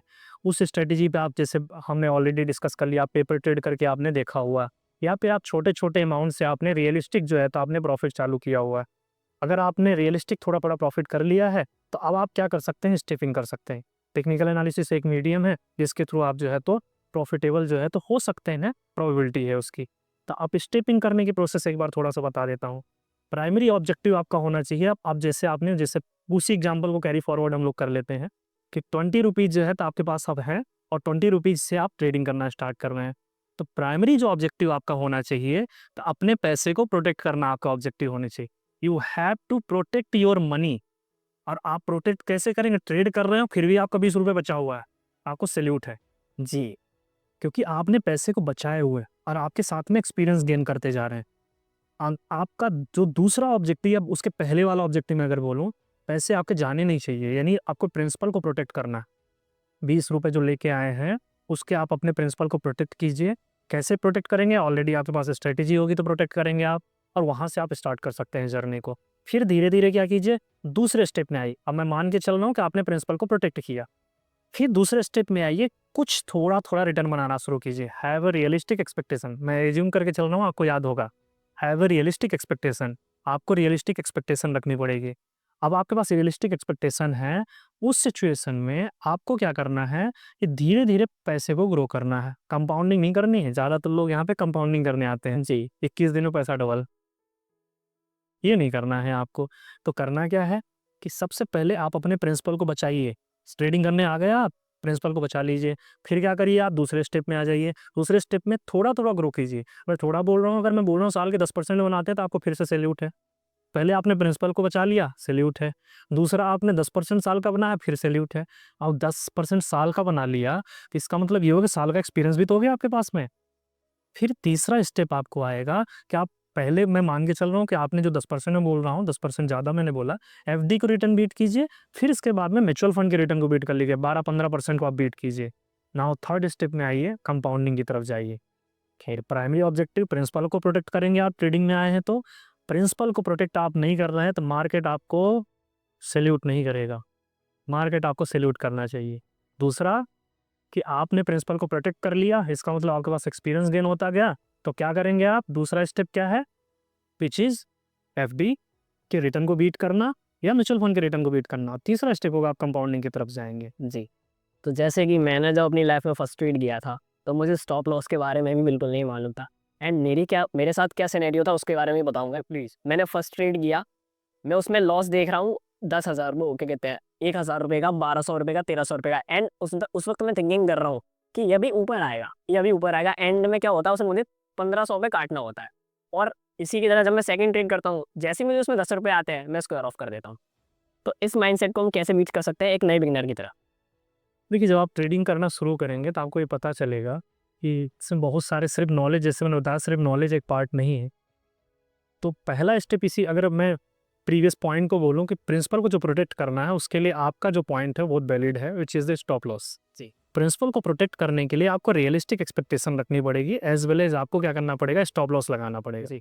नाउ आपको स्टॉप लॉस जो है तो बहुत ही ध्यान से लगाना पड़ेगा। अलग अलग तरीके हैं स्टॉप लॉस लगाने के, तो आप अलग अलग तरीके के स्टॉप लॉस को जो है किसी एक मेथड को फॉलो कर सकते हैं। ठीक है, अब वो आपको ये जो साइकोलॉजी वाला पार्ट है, you have to just keep doing और कीप राइटिंग। ये मिस्टेक हुई, अगली बार नहीं होनी चाहिए। होता ये है कि जैसे कोई ट्रेड ले लेता है व्यक्ति, और ट्रेड लेने के बाद वो लॉस में चला जाएगा, और लॉस में जाने के बाद में लगता है हे भगवान आ जाए। और होगा ये कि जैसे वो कॉस्ट पे आएगी और उसके मन में ये रहता है बस कॉस्ट पे आएगी तो निकल जाए, कॉस्ट पे आएगी तो एग्जिट कर जाता है, उसके बाद वो ऊपर चला जाता है, या फिर स्टॉप लॉस उसका हिट होता है फिर ऊपर चला जाता है उसको। So you have to just follow one method जो कि आपको सीखनी पड़ेगी। You have to learn few things जो कि आपको सीख करके ही आप जो है तो आगे बढ़ सकते हैं इस पे। तो एक करेक्ट मैनर क्या है कि हम स्टॉप लॉस को डिसाइड करें? चलिए, बहुत अच्छा क्वेश्चन है आपका, क्योंकि हम हर बार जो है तो प्रॉफिट की बात देखिए हम लोग नहीं कर रहे हैं, हमारी जो बात हो रही है लॉस की बात हो रही है। क्योंकि जो मैं पहला प्रिंसिपल ही बताया, वो पहला प्रिंसिपल क्या है, you have to protect your principal. Yes, आपको स्टॉप लॉस मार्केट में बने रहने का तरीका है, नज़रिया है। लॉस की बात इसलिए लोग करते हैं कि भाई आप या इस हद तक गिर सकते, इससे ज़्यादा नहीं गिरना है आपको। जी। तो लॉस अगर आप सही कर पाते हैं तो प्रॉफिट तो ऑटोमेटिकली होता है। प्रॉफिट एक बाय प्रोडक्ट है, लॉस को आपको प्रोटेक्ट करना है। तो ज़्यादातर लोग जो रियलिस्टिक बात करते हैं वो लॉस की बात करते हैं। हम प्रॉफिट की भी बात कर सकते हैं कि इतने परसेंट बनाएंगे, इतने परसेंट बनाएंगे, और अब क्रिस आपके भी, आप ट्रेडर हैं, खुद ट्रेडर हैं, आप जानते हैं जी। इसलिए हम लॉस की बात करते हैं। देखिए, अलग अलग तरीके के स्टॉप लॉस होते हैं। मैं आपके दर्शकों को मैं मान के चल रहा हूँ कि चलिए किसी को टेक्निकल एनालिसिस नहीं आता है, कोई भी चीज़ नहीं आती, मैं आपके साथ में कैलकुलेशन में बात करेंगे। 4 तरीके के स्टॉप लॉस की बात करते हैं। ओके। एक साइकोलॉजिकल बेसिस से स्टॉप लॉस होता है, एक होता है आपका चार्ट बेसिस स्टॉप लॉस होता है। पहले एक थोड़ा-सा डिकोड कर लेते हैं, चारों तरीके के स्टॉप लॉस में नहीं चलते हैं पहले। जी। चार्ट बेसिस में मान के चल रहा हूँ आपके दर्शकों को चार्ट नहीं आता है। साइकोलॉजिकल बेसिस में स्टॉप लॉस लगाइए और रिस्क रिवॉर्ड आप समझिए। मान लीजिए आपको कुछ नहीं आता है और आपके जो दर्शक देख रहे हैं, आपको सिर्फ प्रिंसिपल प्रोटेक्ट करने की साइंस समझनी है, और आप मेरे साथ क्विज़ कनेक्ट करके बताइए। बिल्कुल। आपको करना कुछ नहीं है, आप सिक्का उछाल के भी ट्रेड ले सकते हैं। ठीक है। आप सिर्फ ये मानिए कि 10 बार सिक्का उछालते हैं, 5 बार आपको हेड आता है, 5 बार टेल आता है। अब 5 बार जब हेड आएगा तो बाय करेंगे, टेल आएगा तो आपको सेल करना है, कुछ नहीं करना है। आपने कोई टेक्निकल नहीं सीखा हुआ है। अब क्या करिए, सिर्फ क्या कीजिए, आपको स्टॉप लॉस और टारगेट की साइंस समझ लीजिए। पहली बार 1:3 का रिस्क रिवॉर्ड समझिए। ये रिस्क रिवॉर्ड क्या है? रिस्क आपका स्टॉप लॉस है, रिवॉर्ड आपका प्रॉफिट है। तो करना क्या है, आपको ₹1 का लॉस लेना है, ₹3 का आपको प्रॉफिट करना है। ठीक। 5 बार आप सही होते हैं, 5 बार गलत होते हैं। मैं बोल रहा हूँ 50% प्रोबेबिलिटी है। तुक्का लगाएँगे भी तो ज़्यादा हो जाएँगे, आधा हो जाएँगे। तो 50% की प्रोबेबिलिटी क्या मैंने बोला, 1:3 का रिस्क रिवॉर्ड रखिए। अब आप कैलकुलेट करके बता दीजिए कि आप 5 बार सही होते हैं तो कितना प्रॉफिट होगा, अब 5 बार जो है तो आप अगर गलत होते हैं तो कितना लॉस होगा। आप उन्हें दर्शक भी बताइए, दर्शक लोग भी आप कमेंट करके कमेंट करके बता सकते हैं कि 15 रुपये का प्रॉफिट हो जाएगा, 5 रुपये का लॉस। ऐसा लॉस हो जाएगा। अब आप बताइए, सिर्फ आप 5 बार सही हैं, 5 बार गलत हैं। ₹5 का लॉस हुआ है और आपको ₹15 का प्रॉफिट हुआ है, ओवरऑल ₹10 का पैसा लेके जाओगे आप। दूसरी कंडीशन ले लेते हैं आप, साइकोलॉजिकल बेसिस में स्टॉप लॉस लगाया, फिर से 10 ट्रेड करते हैं हम, 5 बार फिर सही होते हैं, फिर से 5 बार गलत होते हैं। इस बार 1:2 कर लीजिए। ₹1 का लॉस करना है जब भी लॉस होगा, और प्रॉफिट करेंगे इस बार आप कितने का करेंगे, 2 रने करेंगे। फिर से आप लोग बताइए कि कितने लोग जो है बताएँगे यहाँ पे, सब लोग बताइए यहाँ पे। आपको बताना ये है कि ये जो ट्रेड करेंगे, 5 बार सही होते हैं, 5 बार आप गलत होते हैं। जब भी सही होंगे ₹2 का प्रॉफिट होगा, जब गलत होंगे तो ₹1 का आपको लॉस होगा। क्या प्रॉफिट है, लॉस होगा, बताइए एक बार आप। जी। तब यहाँ पे देख रहे होंगे कि ₹10 का आपको क्या हो रहा है, प्रॉफिट हो रहा है, और ₹5 का क्या हो रहा है, लॉस हो रहा है। इस कंडीशन में घर कितने रुपए लेके जा रहे हैं आप? पूरे ₹5 लेके जा रहे हैं घर इस बार भी। आपका प्रिंसिपल बचा हुआ है 20,000, तो 20 रुपये लेके आए हुए हैं आप। तीसरी कंडीशन आ जाइए, अभी मैंने कोई टेक्निकल चार्ट की बात नहीं की रही है। तीसरी कंडीशन आ जाइए, फिर से 10 ट्रेड लेते हैं इस बार। 5 बार सही है, 5 बार आप गलत होते हैं। 5 बार सही, आप सिक्का उछाल के भी ले सकते हैं। तो क्या करिए आप, 5 बार सही होते हैं, इस बार 1:1 का रिस्क रिवॉर्ड रखिए आप। मतलब कि आप एक बार आप सही हो रहे हैं, एक बार गलत हो रहे हैं, मतलब 5 रुपए का आप प्रॉफिट करेंगे और 5 रुपए क्या करेंगे आप, लॉस करेंगे। तो मुझे ये बता दीजिए, आप 5 रुपए का प्रॉफिट, 5 रुपए का लॉस, अभी भी आपका 20 रुपए बचा हुआ है, जीरो की कंडीशन में आप आ गए हैं एक बार पर आज से। तो यानी आपका प्रिंसिपल अभी भी प्रोटेक्टेड है। और मान लीजिए इनकेस 5 में से 6 ट्रेड आपका सही होता है, तो आप इस बार 1 रुपए का प्रॉफिट में। बिल्कुल बिल्कुल। तो स्टॉप लॉस लगाने के अलग अलग मीडियम हैं, कुछ नहीं तो आप साइकोलॉजिकल बेसिस में स्टॉप लॉस लगाइए, पर लगाइए जरूर। अपने प्रिंसिपल पे कैलकुलेट कर लीजिए कि मुझे इतने परसेंट स्टॉप लॉस लगाना है, इतने परसेंट। तो जैसे कि अब स्टॉप लॉस भी हिट हो गया एंड हिट पे हिट होता जा रहा है, उनको लॉस बढ़ता ही जा रहा है, बढ़ता जा रहा है, पर वो मार्केट से अभी भी लड़ रहे हैं, मुझे पैसा कमाना है, तो उसका क्या सॉल्यूशन है? देखिए ये ह्यूमन मेंटालिटी है जी। तो इसीलिए मैं आपको जो इंट्राडे और स्विंग का डिफरेंस बता रहा था ना, ये फाइट करने का ही गेम है, ये पूरा गेम फाइट का है। टेक्निकल एनालिसिस करते हैं, जो कैंडल भी देखते हैं, वो दोनों की फाइट है वो। ये पूरा गेम फाइट का है।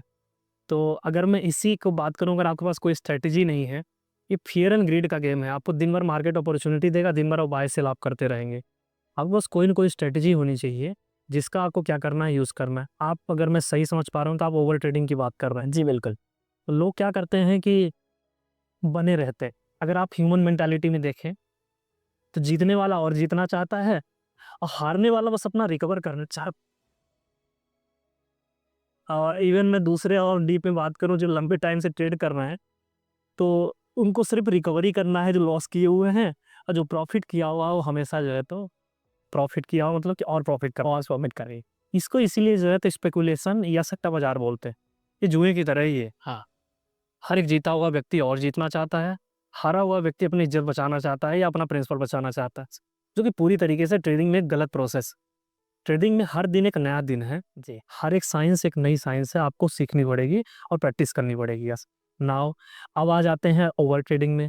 अगर आपके पास कोई ट्रेडिंग स्ट्रेटजी नहीं है, कोई आपके लिखे हुए रूल नहीं है, आप ओवर ट्रेडिंग करेंगे। लोग करते क्या हैं, जो जीत जाते हैं और जीतना चाहते हैं, और जो हार जाते हैं उनको सिर्फ रिकवरी चाहिए होती। जो आपने पूछा कि स्टॉप लॉस हिट हो जाता है तो और लॉस कर रहे होते हैं जी। आपको अपना सिस्टम बनाना पड़ेगा। अगर आपने डिसाइड किया हुआ है कि ड्यूरिंग मार्केट रिसर्च करेंगे, तो ड्यूरिंग मार्केट रिसर्च कीजिए। Before and after market research करेंगे, before and after market research कीजिए। ड्यूरिंग मार्केट एग्जीक्यूशन कीजिए आप। और मार्केट को आपको गुड बाय भी डेली बेसिस में बोलना पड़ेगा। आपने डिसाइड किया है कि आपको 3 ट्रेड लेना है, तो 3 ट्रेड लीजिए। आप चौथे ट्रेड में नहीं जाएँगे। आपने डिसाइड किया दिन में 1 ट्रेड करना है, तो 1 ट्रेड कीजिए। आप दूसरे ट्रेड में नहीं जाएँगे। दूसरे ट्रेड में अपने मार्केट को आपको क्या करना पड़ेगा, बाय बोलना पड़ेगा। मैं इस पे लाइन भी बोलता हूँ कि तुम्हें भी नींद सी आने लगी है और थक गए हैं हम भी, चलो आज एक किस्सा अधूरा छोड़ देते हैं। तो मार्केट को आपको बाय बोलना पड़ेगा उस दिन के लिए। आपको किस्सा अधूरा उस दिन के लिए छोड़ना पड़ेगा, while you are doing profit और while you are doing loss.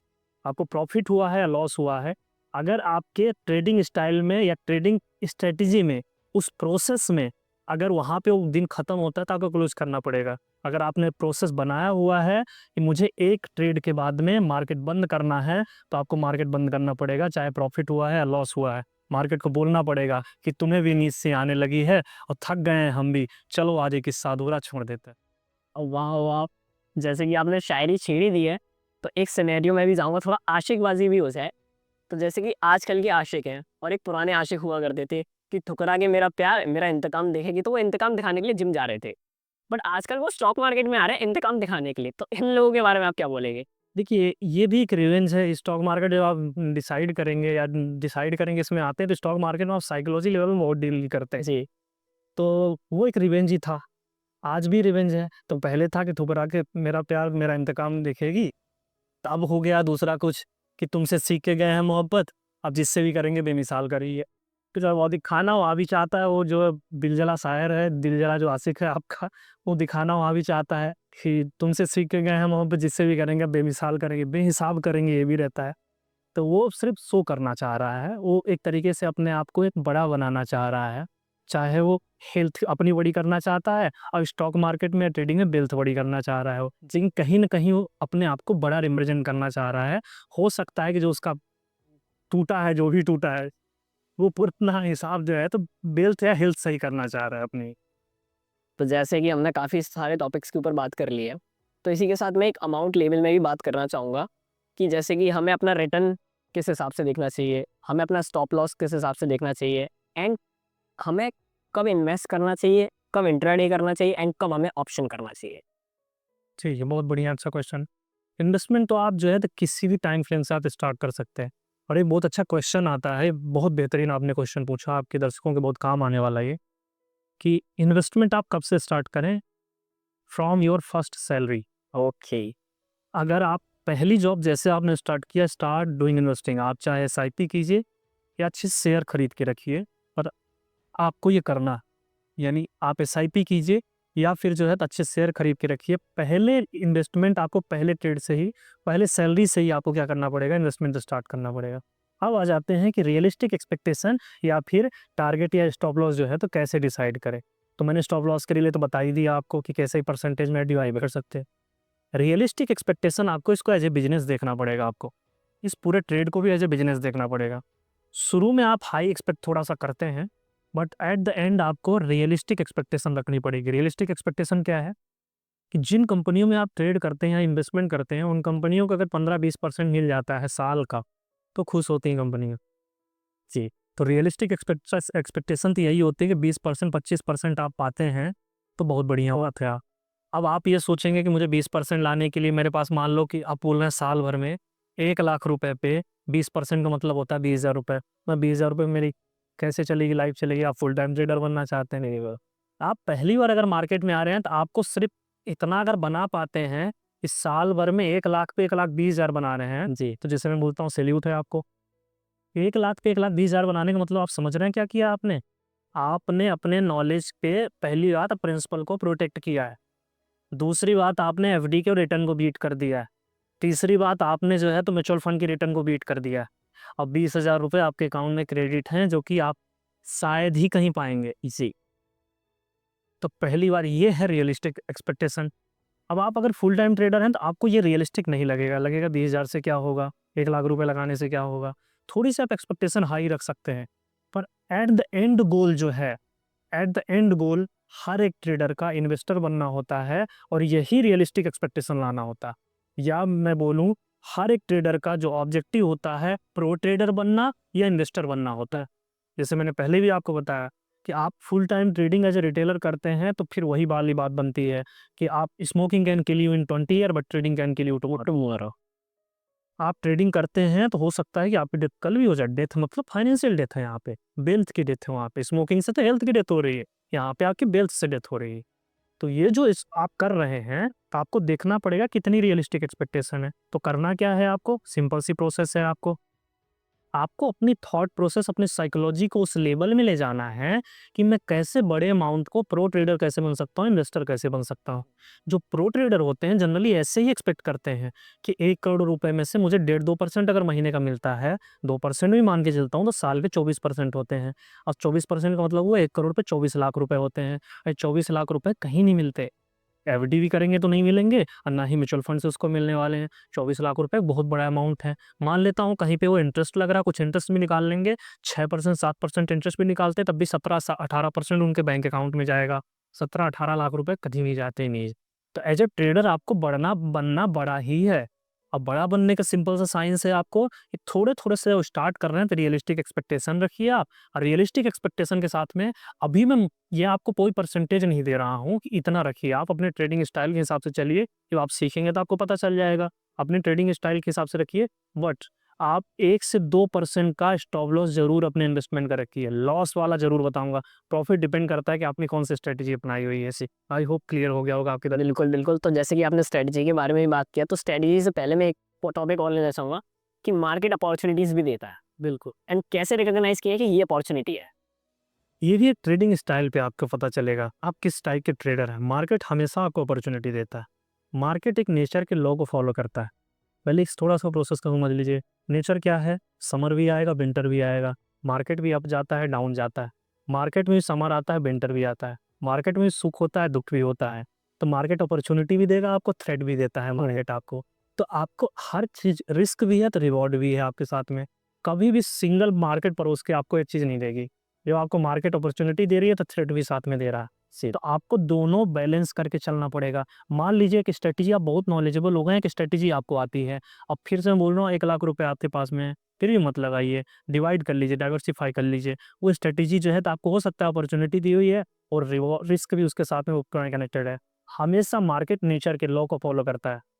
तो अपॉर्चुनिटी के साथ में आपके थ्रेट भी है, रिवॉर्ड है अगर तो रिस्क भी है और इक्वल अमाउंट में रिस्क है, बल्कि रिस्क तो ज़्यादा है।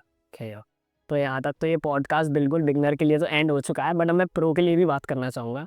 तो अब जो प्रो ट्रेडर्स हैं वो स्ट्रेटेजी बिल्डिंग्स भी करते हैं, अपना एनवायरनमेंट भी समझ चुके हैं कि मैं किस तरीके से वर्क करता हूँ। तो स्ट्रेटजी के बारे में बात करते हैं कि कोई भी स्ट्रेटजी बनाने से पहले हमें किन किन पॉइंट का ध्यान रखना होता है। देखिए 2 लेवल में स्ट्रैटेजी बना सकते हैं। जी। एक मैं बात करूँगा कि आप जो है तो किस तरीके के एनालिसिस को फ़ॉलो करते हैं। ओके। या तो आप टेक्निकल एनालिसिस को फ़ॉलो कर रहे हैं या फंडामेंटल एनालिसिस, डिपेंड करता है कि आप किस तरीके के ट्रेडर हैं या इन्वेस्टर हैं। तो एक ये हो गया। दूसरा आपको सबसे जो ज़्यादा ज़रूरी है, अभी तो जैसे मैंने स्टार्टिंग में भी बोला कि 100% जो है तो आप अभी मैं बात करूँगा कि नॉलेज ज़रूरी है। जब आपके पास नॉलेज आ जाएगा तो मैं बोलूँगा कि आपको 20% नॉलेज चाहिए, 80% साइकोलॉजी चाहिए। और 2 तरीके की स्ट्रैटेजी है। एक स्ट्रैटेजी आप बिल्ड कर सकते हैं साइकोलॉजिकल बेसिस में, एक स्ट्रैटेजी आप टेक्निकल एनालिसिस या फंडामेंटल एनालिसिस बेसिस कर सकते हैं।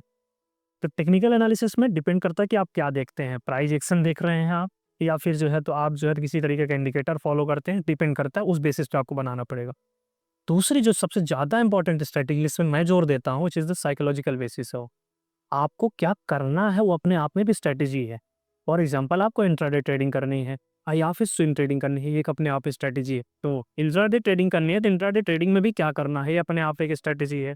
जैसे कि इंट्राडे ट्रेडिंग में आपको 1 ट्रेड करना है या 2 ट्रेड एक दिन में करना है, ये अपने आप में स्ट्रैटेजी है। फिर इसके बाद में आपको ओवर ट्रेडिंग जो है तो ओवर ट्रेडिंग नहीं करनी है, अपने आप में एक स्ट्रैटेजी है। एक अपने आप में स्ट्रैटेजी है कि मुझे before and after market analysis करनी है, ड्यूरिंग मार्केट मुझे रिसर्च कर ड्यूरिंग मार्केट मुझे एग्जीक्यूशन करना है। जी, अपने आप में एक में ये स्ट्रैटेजी है कि बिफोर एंड आफ्टर मार्केट आपको रिसर्च करना है, ड्यूरिंग मार्केट आपको एग्जीक्यूशन करना है। ये अपने आप में एक स्ट्रैटेजी है। तो ये स्ट्रैटेजी आपको लिखनी पड़ेगी। जी। अब किसी पे बिलीव नहीं करना। इस पर मैं एक कोट बार-बार बोलता हूँ, डोंट बिलीव इन अदर्स। वो अदर्स में अपने आप को ही बोलता हूँ। मेरे से आपको इन्फ्लुएंस नहीं होना है पॉडकास्ट देख करके। अगर मैं पॉडकास्ट देखने के बाद में 4 बंदों को डिसइन्फ्लुएंस भी कर पाऊँ तो मैं खुश हूँ, मार्केट से। मार्केट में ट्रेड ना करना भी ट्रेड होता है, प्रॉफिट ना करना, इन्वेस्टमेंट को बचाना भी ट्रेड है एक तरीके से आपका। तो आप इन सब प्रोसेस को फॉलो कर सकते हैं। सारी जो साइकोलॉजिकल बेसिस में स्ट्रेटजी है, you have to write down. उसमें से एक ये भी है, डोंट बिलीव इन अदर्स। आप दूसरे पर भरोसा नहीं करेंगे। और जब दूसरे पे बोल रहा हूँ मैं, तो आपका इन्फ्लुएंसर हो सकता है, मैं भी उसमें आता हूँ मैं। उसमें आपका पॉडकास्ट करने वाले क्रिस भी आते हैं। उसमें आपके जो है तो ट्रेड करने वाले भी आएँगे, एडवाइज़र आएगा, टिप प्रोवाइडर आएगा, ब्रोकर आएगा। किसी पे बिलीव मत कीजिए। You have to learn, you have to invest in yourself. Okay, तो जैसे कि आपने इंडिकेटर के बारे में भी बात करी और कई सारे इंडिकेटर्स होते हैं जैसे कि हम सब जानते हैं, पर हर ट्रेडर सारे इंडिकेटर यूज़ नहीं कर सकता। तो मेन जो इंडिकेटर्स होते हैं एज एन बिगनर लेवल के लिए, वो इंडिकेटर्स आप बताइए। तो बिगिनिंग आप स्टार्ट करते हैं तो मैं तो ये बोलूँगा कि इंडिकेटर से आप जर्नी को स्टार्ट नहीं कीजिए। अगर आप टेक्निकल एनालिसिस कर रहे हैं तो सबसे पहले बहुत बेसिक जर्नी होती है। अलग-अलग तरीके के चार्ट होते हैं, लाइन चार्ट होता है, वार चार्ट होता है। तो एक जो बहुत फेमस है, आपको बहुत मल्टीपल वीडियोज़ के बारे में यूट्यूब पे मिल जाएँगी, which is the candlesticks chart. तो सबसे पहले आप कैंडलस्टिक्स को समझिए, 1 कैंडल पैटर्न को समझिए, 2 कैंडल पैटर्न को समझिए, 3 कैंडल पैटर्न को समझिए। उसकी एक साइंस बना लीजिए, वहाँ से मार्केट को प्रेडिक्शन स्टार्ट कीजिए। 1 कैंडल पैटर्न को पहचानिए, उसकी कंडीशन देखिए और उसका इंटरप्रिटेशन कीजिए। तो वहाँ से मार्केट की जर्नी प्रेडिक्शन स्टार्ट हो जाएगा। जब कैंडलस्टिक्स अब आप डायरेक्ट आप कैंडल पे इंडिकेटर पे जंप नहीं कर सकते। कैंडल के बाद में आप टेक्निकल एनालिसिस करते हैं तो सपोर्ट रेजिस्टेंस आप देखिएगा। सपोर्ट रेजिस्टेंस और ट्रेंड लाइन, वो भी सपोर्ट रेजिस्टेंस का ही काम करेगा। ये जब दोनों का कॉम्बिनेशन कर लेते हैं, साथ में अगर वॉल्यूम देखना आपको आ गया, उस सिचुएशन में आपको पूरा प्राइस एक्शन रेडी हो जाता है। ओके। तो प्राइस एक्शन जब रेडी हो गया तो आपको ज़्यादा इंडिकेटर में ज़्यादा जाने की ज़रूरत नहीं पड़ेगी, इतना इनफ होगा। इसकी आप प्रैक्टिस कीजिए, फिर आपके क्वेश्चन में आ जाते हैं, बहुत सारे इंडिकेटर्स होते हैं, सबके एडवांटेज होते हैं, डिसएडवांटेज होते हैं। बहुत ही फेमस इंडिकेटर है जो मैंने लास्ट सैटरडे उसका वेबिनार दिया था, आरएसआई, इसके बाद में एमएससीडी है, बॉलिंजर बैंड है। आप इस तरीके के जो है इंडिकेटर यूज़ करते हैं, सबकी प्रॉपर्टी है, आपको उन प्रॉपर्टी को प्रैक्टिस करना पड़ेगा और अपने एक्सपीरियंस पे लाना पड़ेगा। अलग-अलग टाइम फ्रेम में आप प्रैक्टिस कीजिए, अपने ट्रेडिंग के स्टाइल के हिसाब से उसको फिट कर सकते हैं। ओके, तो एक प्रो ट्रेडर का एक मार्केट गुरु से क्वेश्चन है, वो क्वेश्चन है सबसे ज़्यादा इफेक्टिव इंडिकेटर कौन सा? ओके, ये थोड़ा-सा इसका मेरे पास जवाब जो है तो थोड़ा-सा उल्टा है। ओके। कोई भी इंडिकेटर जो है तो इफ़ेक्टिव नहीं। Okay. Every system has limitation. आपके दर्शकों को जो है तो पता होना चाहिए, इंडिकेटर भी कोई आदमी ही बनाया है, कोई कोड किया हुआ है। तो ये पूरा गेम डिमांड एंड सप्लाई का है। इंडिकेटर एक इंडिकेट करेगा, आपको हेल्प करेगा। डिपेंड करता है कि आपने प्रैक्टिस करके कितना उस इंडिकेटर को क्रैक कर लिया है। मैं अपने लेवल में बात करूँ तो मैं इंडिकेटर बहुत कम देखता हूँ। ओके। तो अब ज़्यादातर जो लोग यूज़ करते हैं, जो बिलीव करते हैं लोग, आरएसआई पे कर रहे हैं, बॉलिंजर बैंड पे कर रहे हैं, कुछ लोग एमएससीडी पे करते हैं। ये बहुत फेमस इंडिकेटर्स हैं। पर इसका मतलब ये नहीं कि बहुत बहुत ज़्यादा ये जो है तो वो करता है, इफ़ेक्ट करता है। डिपेंड करता है कि प्रैक्टिस कैसे कर रहा है सामने वाला। जितना प्रैक्टिस करेंगे उतना बेहतर आ जाएगा। अब आपके एक क्वेश्चन पे और आ जाते हैं, प्रो ट्रेडर वाली जो बात बताया। ये प्रो ट्रेडिंग एक अलग गेम है। प्रो ट्रेडिंग आप फुल टाइम कर सकते हैं, लेकिन उसके पहले आपको सीखना पड़ेगा। जनरली प्रो ट्रेडिंग का मतलब ये होता है, लोग प्रो ट्रेडिंग मतलब समझते हैं कि हम प्रो ट्रेडर हैं। प्रो ट्रेडिंग मतलब प्रोप्राइटरी ट्रेडिंग होती है जो ब्रोकर करता है। ब्रोकर के पास 2 तरीके के राइट्स होते हैं। एक होता है प्रो प्रो ट्रेडिंग होती है, एक होता है क्ली ट्रेडिंग। तो क्ली ट्रेडिंग मतलब क्लाइंट की ट्रेडिंग करना, यानी क्लाइंट के बिहाफ में ट्रेड करना, वो क्लाइंट के इंस्ट्रक्शन के हिसाब से। और दूसरा होता है pro trading which is the proprietary trading. Proprietary trading का मतलब होता है कि ब्रोकर खुद के अमाउंट में ट्रेड कर रहा होता है। वो क्या करता है, एम्प्लॉइज़ हायर करता है, फुल टाइम ट्रेड करवा रहा होता है। वो प्रो ट्रेडर करते हैं। बहुत सारे ऐसे अवेलेबल हैं ब्रोकर्स, आप उसको देख सकते हैं। अब ये जो प्रो ट्रेडिंग करते हैं ऐसे लड़के, तो वहाँ से वो लड़के निकलते हैं फुल टाइम। और उनका, जैसे मैंने पहले ही बताया, अब उनका ऑब्जेक्टिव सिर्फ यही होता है कि उनके पास अगर 10 करोड़ है, तो 10 करोड़ में से वो सिर्फ 1 या 2% महीने का निकालने की कोशिश करते हैं। तो उससे क्या होता है, वो एफडी के रिटर्न को, म्यूचुअल फंड के रिटर्न को बीट करके एक बेहतर रिटर्न पे आ जाते हैं। उनका ये ऑब्जेक्टिव होता है। जब आप प्रो ट्रेडर बनना चाहते हैं तो आपको भी ऐसे ही सोचना पड़ेगा। आपको 1 से 2% वाली जर्नी में आना पड़ेगा, और उसके लिए क्या करना पड़ेगा, आपको फुल टाइम ट्रेड करने के लिए किसी आप इंस्टीट्यूट से, ब्रोकर से कनेक्ट करके आप फुल टाइम में प्रो ट्रेडिंग कर सकते हैं। प्रो ट्रेडर लोग गलत तरीके से समझते हैं। रिटेलर अपने आप को प्रो ट्रेडर समझता है, प्रॉफिट करने के बाद बोलता है मैं प्रो ट्रेडर हूँ। तो प्रो ट्रेडर मतलब कि प्रो ट्रेडिंग एक प्रोप्राइटरी ट्रेडिंग होती है, जहाँ पे लोग क्या कर रहे होते हैं, बैठ करके मल्टीपल्स ट्रेड कर रहे होते हैं, फुल टाइम ट्रेड करते हैं, as per instruction, as per guidance. उसमें भी ज़्यादा चार्ट वगैरह की ज़रूरत नहीं पड़ती है, गैप्स देखते हैं, सारी चीज़ें देख कर के ट्रेड कर रहे होते हैं वो। और वो एक ब्रोकर जनरली कर रहा होता है। फिर उसी में से कुछ लोग निकलते हैं, फिर अपना सेटअप लेकर के अपना स्टार्ट कर लेते हैं। तो ये एक जर्नी है, और इसको आपको क्रैक करना पड़ेगा। प्रो ट्रेडर बनने के लिए क्रैक करना पड़ेगा इसको। तो सर यहाँ तक तो काफ़ी सारा इंटेंस पॉडकास्ट हो चुका है पूरा स्टॉक मार्केट के ऊपर, मतलब एक इंसाइक्लोपीडिया बन चुका है। तो इसी के साथ मेरे को लगता है कि अब हमें थोड़ा थम जाना चाहिए, क्योंकि हमारी नींद बहुत तेज भाग रही है। तो इसी के साथ बट मेरा कुछ क्वेश्चंस आपसे रहेंगे कि फर्स्ट ऑफ ऑल आपको यहाँ पे कैसा लगा? अ, मुझे बहुत अच्छा लगा, बहुत एन्जॉय किया मैंने डिस्कस करते हुए। डेफ़िनेटली जो है तो आप भी आगे बढ़े, मेरी बहुत सारी शुभकामनाएँ। ओके सर, कि जैसे कि हमने काफ़ी सारे टॉपिक्स के बारे में बात कर ली है, बट स्टॉक मार्केट इतना नहीं है। स्टॉक मार्केट में mutual funds, cash, currency and to सबसे ट्रेंडिंग जो आजकल के यूथ पागल हो रहे हैं इसके पीछे, क्रिप्टो, ऐसे भी टॉपिक्स हैं जिनके बारे में हम अगले पॉडकास्ट में बात करेंगे। तो आपको प्रॉमिस करना होगा कि आप उस पॉडकास्ट में जल्द से जल्द आएँ। चलिए, आपके दर्शक पहले देखते हैं कैसा एन्जॉय करते हैं। मैं प्रॉमिस तो अभी चलिए मैं आपसे करके जा रहा हूँ, पर आपके दर्शक जो है तो एक बार बताइए आप लोग कौन से टॉपिक पे डिस्कशन करना चाहते हैं। You can discuss with me on technical analysis, fundamental analysis, astro analysis, mutual fund, anything regarding philosophy, anything आप डिस्कस कर सकते हैं। तो आप अपने कमेंट बॉक्स में बताइए नेक्स्ट किस टॉपिक पर डिस्कशन करना चाहते हैं। तो चलिए एम करते हैं इस पॉडकास्ट पे अगर 800 कमेंट से ऊपर आते हैं तो जल्द ही मैं सर के साथ दूसरा पॉडकास्ट लेके आऊँगा। और अगर नहीं भी आते हैं तो टेंशन ना लीजिए, जिन लोगों ने ये पॉडकास्ट देखा है उनके लिए भी ये पॉडकास्ट दोबारा से आएगा। तो दर्शकों, स्टेप ऑन स्ट्रीट के पॉडकास्ट में सिर्फ इतना ही। स्टेप ऑन स्ट्रीट आपको सिखाता रहेगा कि कैसे कैसे आपको स्टेप ऑन स्ट्रीट करना है, चाहे वो फील्ड किसी का भी हो। स्टेप ऑन स्ट्रीट ऐसी ऐसी ग्रेट पर्सनैलिटी, ऐसे ग्रेट माइंडसेट आपके सामने लाता रहेगा और आपको सिखाता रहेगा कि स्टेप ऑन स्ट्रीट ही करना है। दर्शक है, इसी के साथ लाइक कीजिएगा, कमेंट कीजिएगा, सब्सक्राइब कीजिएगा।